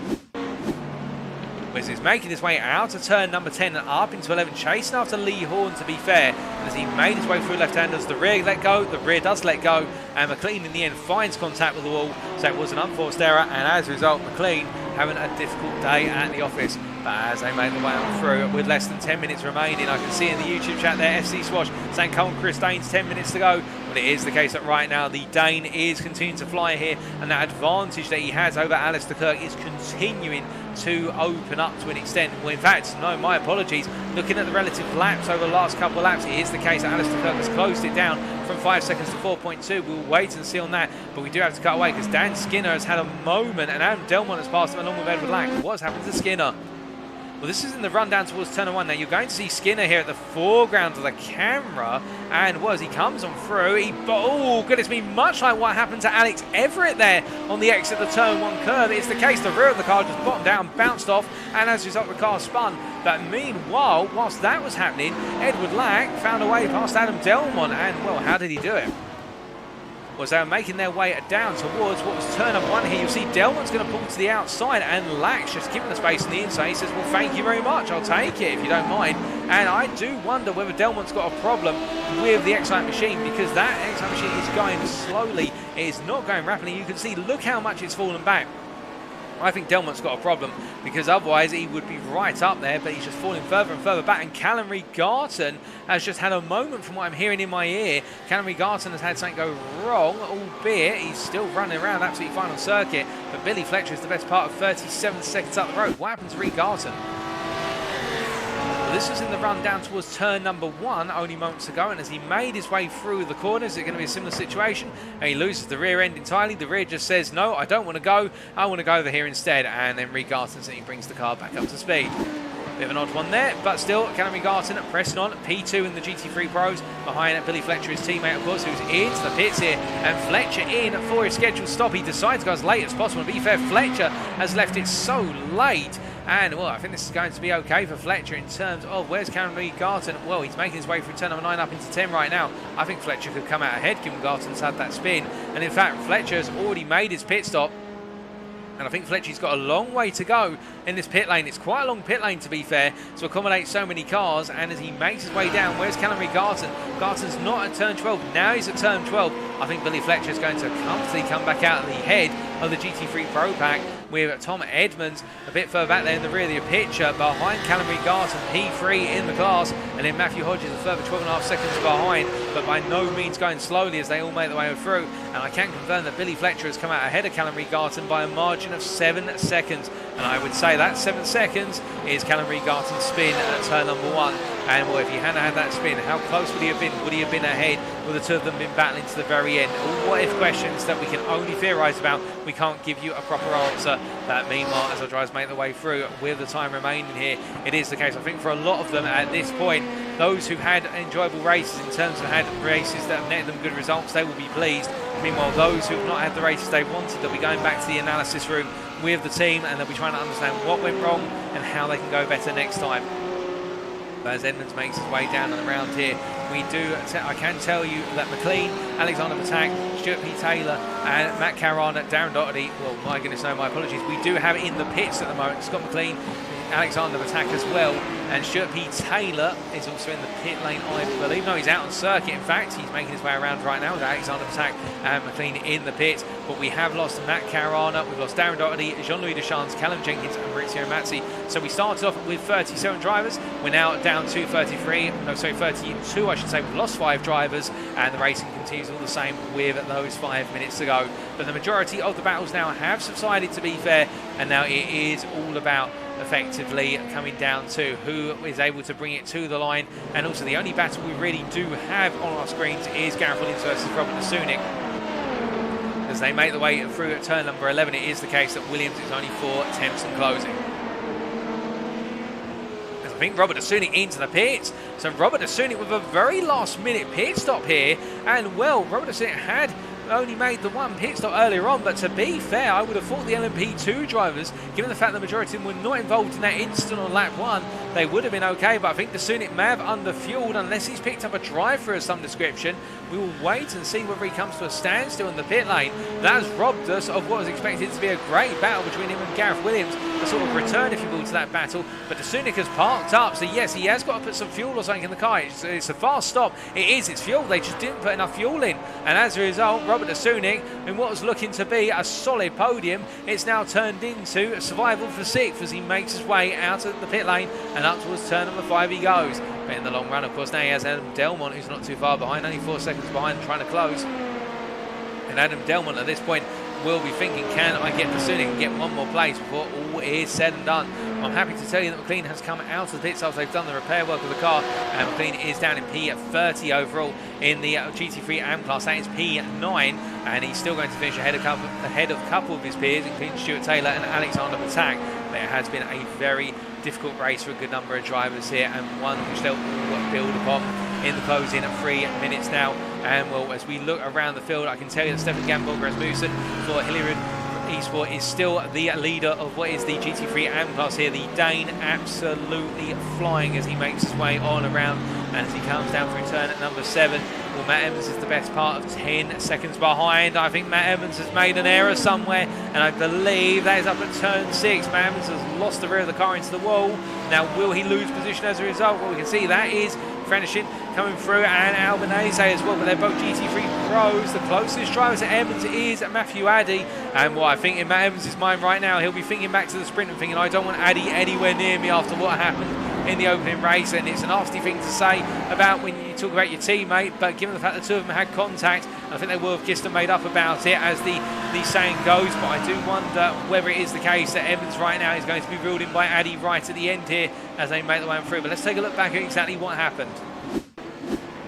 Making his way through the bus stop chicane, a smooth run through initially, and as he made his way down to turn, oh goodness me, and that was a tiny tap with one of the LMP2s, and well, that is what set Matt Evans' Audi R8 off. He just couldn't keep it low into the apex, and as he raised, he made a little bit of a tap with the LMP2, and that's what's unsettled the car and sent it round. Well, Matt Evans, to be fair, at the time was running in P2 in the GT3 AM class, so he hasn't lost track position. He's just lost time to the race leader in that class, and also to his pursuer, Matthew Addy, who is pursuing at a very rapid rate. And, well, I think Addy here could be within a shot of taking away that P2 from Matt Evans as they make the way through.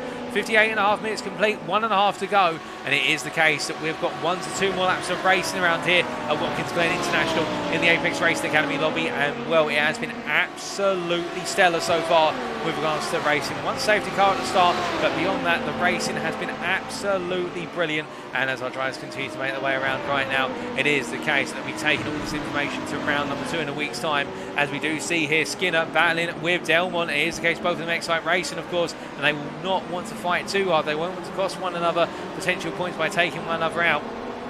We can imagine here both of them will want to be the number 1 teammate in the LMP2 class as they make their way on through. And speaking of battles that are building up, I can tell you that Matthew Evans right now is being, sorry about it, so I should say, it's being closed up by Matthew Addy as they make their way through turn number 7 there, and coming down towards turn number 8. And as they roll them through at this point, it is the case that Evans, I think, is going to have his work cut out for him in terms of holding on to that defence, given the fact there's going to be one more lap after this one as they roll on through.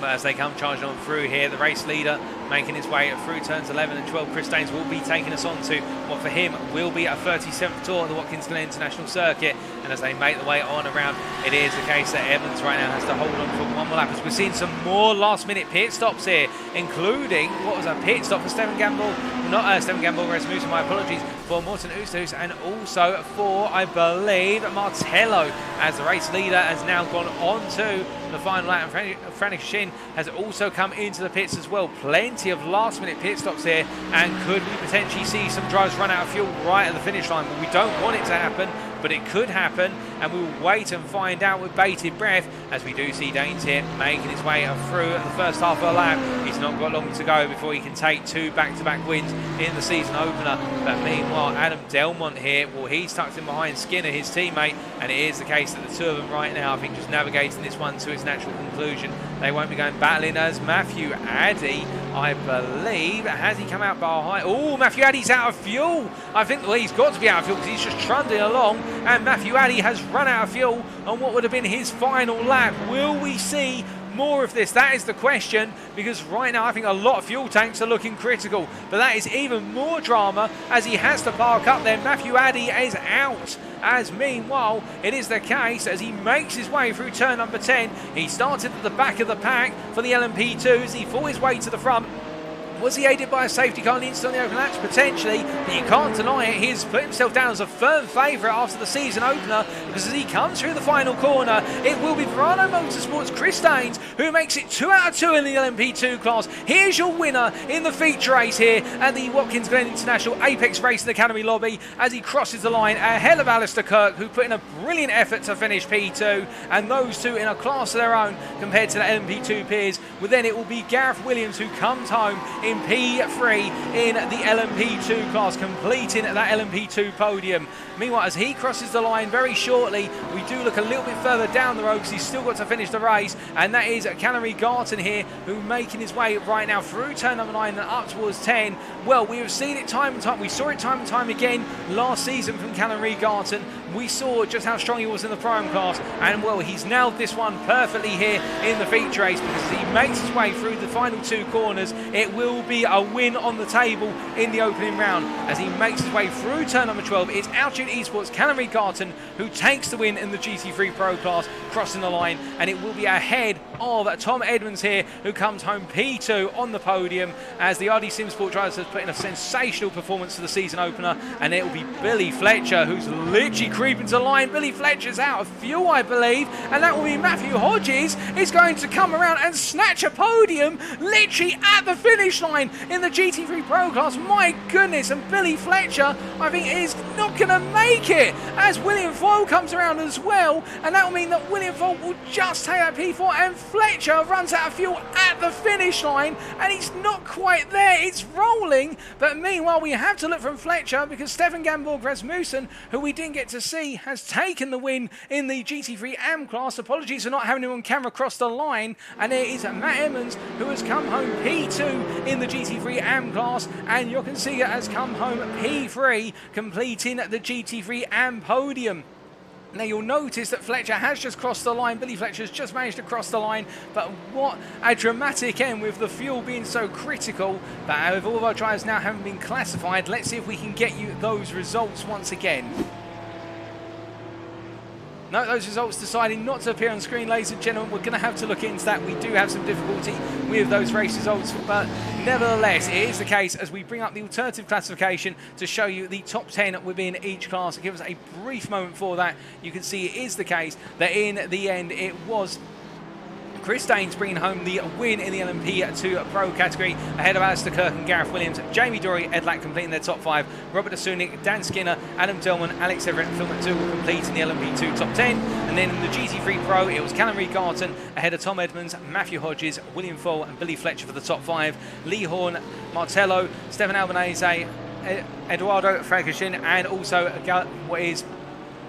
Gavin Gardner coming home to complete the top 10 in the GT3 Pro. And then the GT3 AM, Stefan Gamborg Rasmussen, Matt Emmons, Jochen Seeger, Joe McManus, and what is Mortenez Oosterhuis completing their top 5. Ben Payne, Nigel Stock, and then Matthew Addy, McLean, and finally Stuart Taylor completing the top 10 there. But my goodness, what a fantastic season opener. Pair of races here at Watkins Glen International. And well, with that in mind, we will be back very shortly, ladies and gentlemen, for our post-race interviews with a selection of our drivers. Don't go anywhere. We'll be back in approximately 5 minutes. You won't want to miss them when we hear the thoughts of our drivers.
Alrighty, ladies and gentlemen, we are good to go for our post-round interviews, and as you can see here on screen, we've got 4 drivers lined up for you today.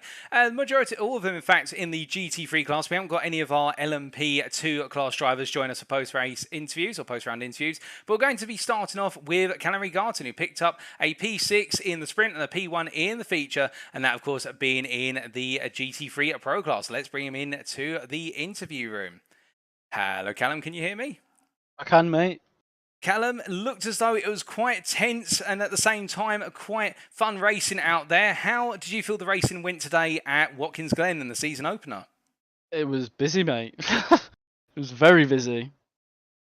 Oh, indeed. It did look busy out there between yourself and your rivals, whether it be battling with your teammate Billy Fletcher through some of the other drivers around you. But it didn't start off perhaps on the most positive note. It looked like you struggled in qualifying quite a bit. You know that 15-minute sprint race? Yes. That was my practice. Oh, goodness me. So, yeah, that's why I didn't do so great in qualifying. But it was decent. I enjoyed it. It was fun. It was a lot of fun. I was catching Matt quite rapidly as well, which was pleasant to see, I must say. And then I had a lovely passenger slide, which I couldn't do anything about into turn 1, which was really annoying. But then luck came back into my favour.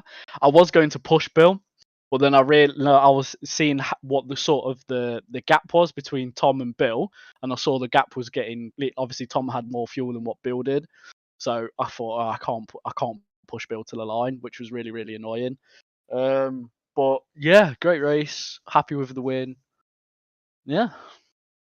Oh, indeed, it was a brilliant drive in the feature to pick up the win and really picking up from where you left off in the GT3 Championship Season 2 with your dominant displays in the Pro-Am class. And I do have to ask, obviously switching to the Lamborghini Huracan for the purposes of this season, how's the car feel under you now that you've taken it out in anger at Watkins Glen? Is it feeling good, or is it a case of sort of thinking, did I pick the right car for the job? No, the car felt really really good. I kind of switched between cars. Like recently, I was driving the Porsche a lot, and now I've gone to the Lamborghini. So I'm still learning the boundaries of that car as such. Obviously, I drove the BMW M4 last season, like pretty much religiously, and everything else as well. So I was quite used to it. Whereas the Lamborghini is still a little bit new to me. But throughout the season, it should get better, really. Oh, we look forward to seeing how your relationship with the Lamborghini improves over the course of the season. I mean, if today's anything to go by, I would say that with the sprint being your practice and the feature being your sort of actual race after the warm-up, it's looking a very positive relationship ahead. But how are you feeling for the race next week at Road Atlanta? Oh, Road Atlanta, I'm about it. I like Road Atlanta. So, yeah, that'll be a good race. Well, we look forward to seeing how you get on at Road Atlanta. But until then, Callum Regarton, thank you for joining us in the interview room, and we look forward to seeing you out on circuit again in a week's time. Nice one, Paul. Take care, guys. You too. So hearing there from Callum Regarton, happy with that performance, though I must admit I'm a little bit astounded when he said that the sprint was essentially his warm-up or his actual practice for the race. So he decided to deliver it all in the feature, to be fair. A little bit cheeky, but hey-ho, that's the way it goes sometimes. Some drivers don't have all the time to practice beforehand. So Callum Regarton showing a lot of versatility and adaptability to get himself up to speed that rapidly. But now we go from Callum Regarton in the GT3 Pro cars to one of our GT3 AMs, and that is Stefan Rasmussen. Let's bring him on in. Welcome, Stefan. Can you hear me? Yeah, I can hear you, Paul. Stefan, it looks as though you've started off much like how you ended Season 2 of the GT3 Championship on an absolute high. I have to ask, how does it feel to have picked up back-to-back wins today? It feels amazing. And I can share with you yet that I'm sick. I've been in bed for the last 2 days with 40 and fever, and actually I just showed up to see what would happen if I could get just some kind of points. And then I said to myself, just relax and then see what would happen in front of me, and then take advantage of any opportunities. So I actually stayed behind everyone, both in the sprint race and in the feature race, and then I think it played out very well for me this time around. I didn't have any crashes or anything, so yeah, that was just, I think, a bit of luck for me. Oh, indeed. Well, firstly, just to address that, sorry to hear that you're not feeling too well, but what a way to give yourself a bit of a mental boost to pick up two absolutely fantastic results. And just breaking things down, we saw that obviously you've switched to the Mercedes for this season. How does it feel in the Mercedes? Obviously, this circuit quite power orientated. The Mercedes quite good on the straights. Mercedes gelling well? Actually, I think it's a fun car. I just changed to the Mercedes to try something else that no one else was driving in the last season, and I think there is a bunch of guys who've also picked it, but they are in the other lobby. Um, Actually, I just picked it because it was something else and it was fun to drive. I think when you learn it, I think it suits me very well. I think the Ferrari is it can feel a bit stressed to drive because you are changing gears. Yeah, from first to second to third to, and now in the Mercedes you are much more calm. Like you got you put it in third gear and then just drive and it will pull you along. Yeah. I see. Well, that's sounding positive. And then coming on to your races, of course, in the sprint, you spent quite a bit of time in the sprint race in P3 in class with Matthew Addy and Matt Emmons battling up front. And I just had to Yeah. ask, obviously, you were talking about sort of luck a little bit earlier on. What was going through your mind when you saw that the two of them had taken one another out at turn Actually, 11? yeah, actually, I feel so sorry for them because I totally know the feeling. But I actually saw going the uphill, the corner like right before the uphill corner to the left. I saw that Matthew Hodge, I think it was, he was a bit pushy on either Matt Emmons or Matthew Addy, and then I thought that something will happen in the next corner, and then actually it was not Matthew Hodge, but Addy and Emmons that went into each other, and then it was just going to the end from there. I really tried just to relax and take whatever I could. So just showing up, a good strategy today, I think. Oh, indeed. And talking about strategy in the feature race, of course, starting at the back of your respective group and finding your way through the order, it looked as though, again, applied a lot of strategy there to just come through the pack and also aided, to be fair, by the incident on the opening lap. Just take us through, from your perspective, how the feature race went, because it seems as though it was a bit of a roller coaster. Yeah, no, it was actually quite calm for me. I didn't see what happened in front of me. I think on the first lap there was someone spun right in front of me, which I was very lucky to get past. And then we had this safety car thing, and I just tried to spare some gas. And then went along. I actually stayed behind all the people in front, and I tried to save some fuel on the straights and going into the bus stop and all that. Tried to let the pros by, and then I could actually follow the pros along. I had Matt Emmons in front of us for quite some time, and he was actually faster than me. The same for Matthew Addy, and they were quite in front. And I just said to myself, I'll just stay behind the pro pack here and see what will happen. And I saw Matt Emmons went into pit, and I thought that I'd just proceed behind these guys because I think I was probably not as fast as them, but in the draft I could catch up. So it was actually quite fine for me being there. And then going into the pits, I think I got an extra lap because I fuel saved an extra lap compared to the others. And then I went into pit and I actually came out, I think 10 or around 10 seconds in front of Matt Emmons. And then there was this fuel thing where my fuel calculator said that did not have enough fuel after pitting. So I was very worried that I would not make it to the end. And then on the last lap, fortunately for me, I was overtaken by the leading LMP2 on just after the bus stop. So I got the white flag and then it was just going to there. And I think I had like 1.5 liter left when we came to the goal. Yeah. Well, it definitely worked out for yourself right at the end there, being overtaken by the leader just before the finish line, so seeing that white flag. Yeah, and I had Matt Emmons just behind me, so I was it was hard for me to fight and fuel save and had Matt Emmons on my relatives, and I needed to save some fuel, but I was lucky in the end, I think.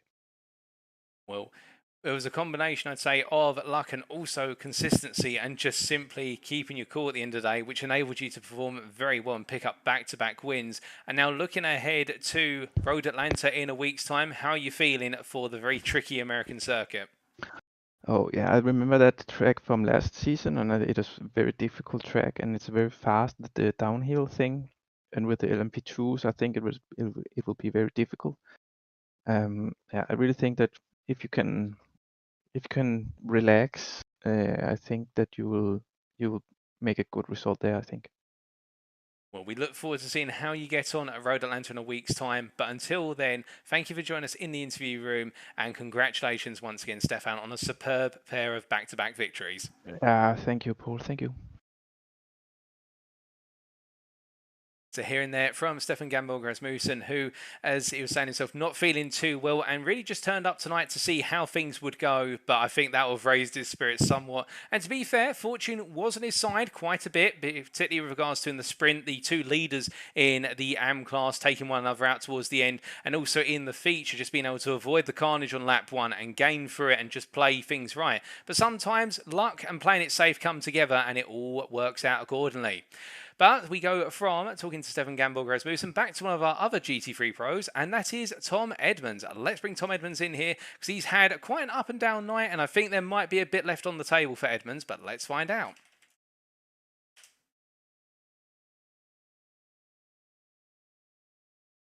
So as we bring Tom Edmonds into the interview room, welcome Tom, can you hear me? Yes, I can, mate. Hello. Good evening to you, Tom. A bit of a difficult day out there. I suspect there might be some mixed feelings, particularly around the sprint. How do you feel after the season opener? I still think we got to hold our head high because I think it was actually overall a good result. Yes, we got unlucky in the sprint. We had a few technical issue coming out of the chicane as well, which put us on the back foot. Hence why Matt was able to get alongside me. And then we just got unlucky with the LMP. But it's just one of those things, unfortunately. Indeed, but breaking things down, because I agree with you, I think you can hold your head up high given the fact of third place in the sprint and a second place in the feature. Just take us through the qualifying session, because your qualifying in the Porsche was absolutely fantastic, a car that we don't normally associate with being strong on power circuits like Watkins Glen, but it seemed to flow well, at least in your hands, you were making it sing. Yeah, I really like the Porsche. I think it handles quite well, especially at the mid to high speed. The only thing where it lacks is the change of direction fast, but I think if you can really maximize the car at the high speed, I think you can make the most of it. Indeed, and then translating that into what was the sprint race, of course, we saw that back and forth battle between yourself and what was at the time Matt Caruana, constantly battling through and through until the very end. You looked as though you were in your element there. Just take us through what it's like battling with Caruana. First of all, like Matt's got a lot of respect for him. He's a good driver and stuff. And it was a good race. We were all trying to work it out for the LMPs to come in. I wanted to try and get ahead before the LMPs came, but unfortunately I had that technical issue. But no, Matt's clean and he's really fast, as everyone already knows. But he's a great person to race, and I'm pretty sure Billy will be right back on the back of us for the next few races as well. Well, indeed, well, it was Billy who snuck through in the end due to the LMP cars coming through, but translating it through into the feature race, of course, we had the major incident on the opening lap, which really shook up the field quite a bit. Just take us through your perspective of the feature, because I think you got caught a little bit up in that incident. You might have had to have changed your plans somewhat. Yeah, unfortunately, I had a mechanical flag after the incident at the top of the hill with a couple of cars coming together, and I just unfortunately had nowhere to go. What I didn't realise, sort of mistake on my behalf, is that I pitted when the pit lane was closed. So I lost a bit of places on the restart. So I knew I had to get my head down and try and just save some fuel for the main race and really just pick away at the places coming up. Indeed, and picking away, we saw you constantly sort of gaining ground as time went on, and then there was that big concern around fuel towards the end of the race. We saw a number of drivers, including Billy Fletcher, literally tiptoe their way to the pits or tiptoe their way across the finish line. How were you for sort of the fuel situation? I was close. I was very close. Like I was catching up to, I think, Callum on the last few laps, and then I looked at my fuel and I was like, probably not gonna make it if I keep pushing. So I had to back off a bit just to save, I think it was half a litre, which is not a lot. You can do that in about 2 laps if you just conserve it. And I knew the gap behind was like 27 seconds, so I could literally just chill to the line. Unfortunately, Billy got caught up in the fuel incident. It must have been the LMP's just got an extra lap, and his fuel calculator must have not told him, unfortunately for him. But Billy drove a great race. If I'm honest, he probably deserved to win it. It is unfortunate, but sometimes that's the way it does go. And I did see in the conversation on the Discord, Billy saying about thanks to whoever decided to put an extra lap on at the end of the race. But jokes and sarcasm aside and whatnot, looking ahead to round 2 next week, Road Atlanta, a circuit which we saw you go strongly at last time out in season 2 of the GT3 Championship. How are you feeling for the iteration of Road Atlanta this time? I'm looking forward to it. I think it's going to be a challenge. I think the Porsche naturally is quite strong around there. Just got to wait and see how it plays out and what everyone else's pace is like for sure, because it's all a mix up. Last year, I was faster in the last season, but unfortunately, I didn't qualify very well, so I had to pick my way forward. So I really need to work on my qualifying for the next coming race. Well, we look forward to seeing how you get on at Road Atlanta in a week's time. But until then, congratulations on your double podiums today. And we look forward to what you do at Road Atlanta. Thank you, Paul. Take care. So hearing there from Tom Edmonds from RD Sim Sport, quite happy and holding his head up high with the performances today. And whilst it didn't quite work out in the sprint in the end with the battle between him and Matt Caruana, saw an LMP2 battle interfere and Billy Fletcher come through to sneak the win off of the pair of them. And then bringing home the P2 in the feature and not being able to push due to the fuel to close down Callum Regarten. I think Tom Edmonds is definitely one to watch. He's making that Porsche work very well. And as you can hear there, he's looking forward to Road Atlanta, feeling the Porsche can go strong there, but just has that concern about qualifying trim with regards to making sure to qualify a bit further up the order compared to where he qualified in Season 2 of the GT3 Championship, because picking your way through at Road Atlanta can be very difficult. But with that, we come on to our last interviewee for the evening, and that is William Foyle, another one of our GT3 Pro drivers. Let's bring him into the interview room and hear from the Crystal Autosport driver. Welcome, William. Can you hear me? Yep. William, looked a bit of a difficult day out there at Watkins Glen, particularly in the sprint, but you brought things back around in the feature in the venerable McLaren. How do you feel about how your day went at Watkins Glen International? Yeah, I think it was a rocky start in the sprint. Basically getting used to the new lobby. So I was a bit apprehensive about racing around everyone, how everyone would race, and to finish in the feature race and get a 4th is a mega. So it was a great recovery. Oh, indeed. And with that in mind, and we talked a bit about that in the early show about having to get used to racing amongst others, plus also the multi-class aspect of it. You're the only one in the GT3 group running the McLaren in the Apex Racing Academy lobby. I've got to ask, what made you go for the McLaren? That was actually one of the reasons, because I thought, no one's running this car. I want to see how it handles and how it drives. So yeah, it's a fun car to drive if you get it right. But I'd say it's even worse compared to the Audi for how the rear behaves sometimes. Oh, goodness me. Well, quite the experimental choice. But to be fair, it seems to be doing you well in the feature. But just before we come onto the feature, obviously in the sprint, things didn't go to plan. It looked as though you're involved in a couple of moments. Was that just simply you sort of climatising to the car, or was there a bit more to it than that? Was it sort of with the drivers around you getting used to your other competitors, as you say? Yeah, I think it was acclimatising to the car, because on the first few laps, it's very sketchy trying to figure out what brake bias you need for certain temperatures, and because the weather's dynamic, it's a bit difficult to try and figure out. So yeah, over the bus stop and the fast corners, the rear can get very loose. So there was just a couple times I got slightly unsettled trying to figure out my brake bias. Indeed, but then translating it into the feature, you seem to really have the car nailed down from that point onwards and making your way all the way out to the P4. Just take us through, because the feature was very strategic, but at the same time required a lot of overtaking, and you were right in the thick of it towards the front. Yeah, my strategy was going to be the same, basically, if there was a safety car. So if there was a safety car, I was going to pit not under the closed pit lane and get as much fuel as I could in the car and see how long I could go, because you'd be at the back anyway, being in pros. So to be able to basically be able to do that, even though it was closed pit lane, because I got sent to the back, I was able to sort of recover and just pick away at drivers every now and then, because I didn't quite know where I was going to end up. It was a bit of a gamble, because I didn't know where the faster drivers were going to end up after the safety car, because there were so many drivers involved. I basically didn't know where I was going to finish until the last 3 laps. Oh, I see. But as the laps were counting down, the time was coming down as well, the fuel obviously being a concern as well, were you starting to think to yourself, you know what, we're going to actually snatch a top 5 out? This is looking really positive. Well, the goal after the crash was, if I can get top 10, that's going to be fantastic. So to recover and just manage the pace to get a top 5, because other guys had problems and because of the extra lap that was done, it was great, yeah. Oh, well, that's brilliant to hear. And talking about sort of great things and carrying that momentum forward at Road Atlanta. Obviously, we didn't see you at Road Atlanta in Season 2 of the GT3 Championships. You joined midway through the season. But how are you feeling for one of the great American circuits?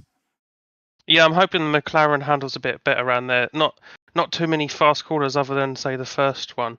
So yeah, getting used to the new caliber of driver. Obviously, it's a high caliber of driver, so you have to be really switched on in this new series with the prototype cars as well. Because not only are you thinking, you can't really settle down anymore. You used to get in the zone, get your position, and almost think, right, lap after lap, this is just basically a marathon.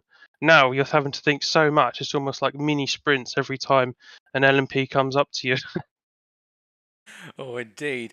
But we do look forward to seeing how you get on at Road Atlanta in a week's time. But until then, congratulations on your results today. And thank you for joining us in the interview room. Thank you very much.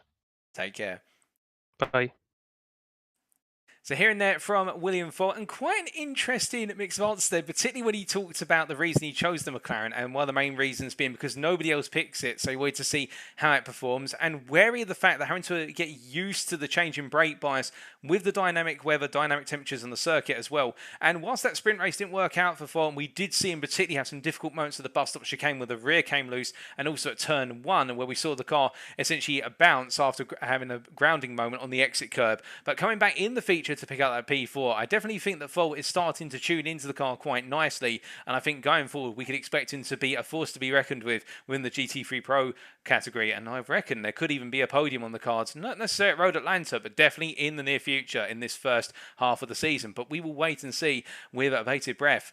But with that concludes our post-round interviews, and that is our show for tonight. Thank you very much for watching, ladies and gentlemen. And if you do want to know more about the Next Gen Racing community, the series we host and what we do, be sure to check out our website. That is nextgenracing.co.uk. Alternatively, if you are Facebook inclined, you can always take a look at our official Facebook group. That is facebook.com/groups/nextgenracing. Also, a big thank you to our partners, without whom we'd not be able to bring you this lobby of the series, and that is, of course, Apex Racing Academy, their website, apexracingac.com, and they are our primary partner and sponsor for Lobby 1 of the Proto GT3 series. And now we look ahead to next time. Round number 2, Wednesday, the 13th of April, 2022, where we'll be heading to Road Atlanta, the Michelin Raceway, for what is the second of our 12 rounds. And it is going to be the case that this circuit is going to be tough, it's going to be aggressive, it's going to be relentless. And well, as you're going to see, much like in previous seasons, it's quite a brutal one on the tyres and fuel, and there's going to be plenty of fast and furious racing there. But until then, if you are looking to tune in for more action ahead of next week, you can always tune in on Friday. We'll be bringing you Lobby 2 of this series, and that will be the IMB Racewear Lobby, sponsored by IMB Racewear. Otherwise, you have to wait until next week. But thank you very much for tuning in, ladies and gentlemen. I have been your host, broadcaster and commentator, Paul TX141 Walsh, also known as Britain Spit. We have been Next Gen Racing, and from all of us at the team, we wish you all well, and remember to stay safe, stay smiling, stay positive, but most importantly, remember to stay on track. Good night.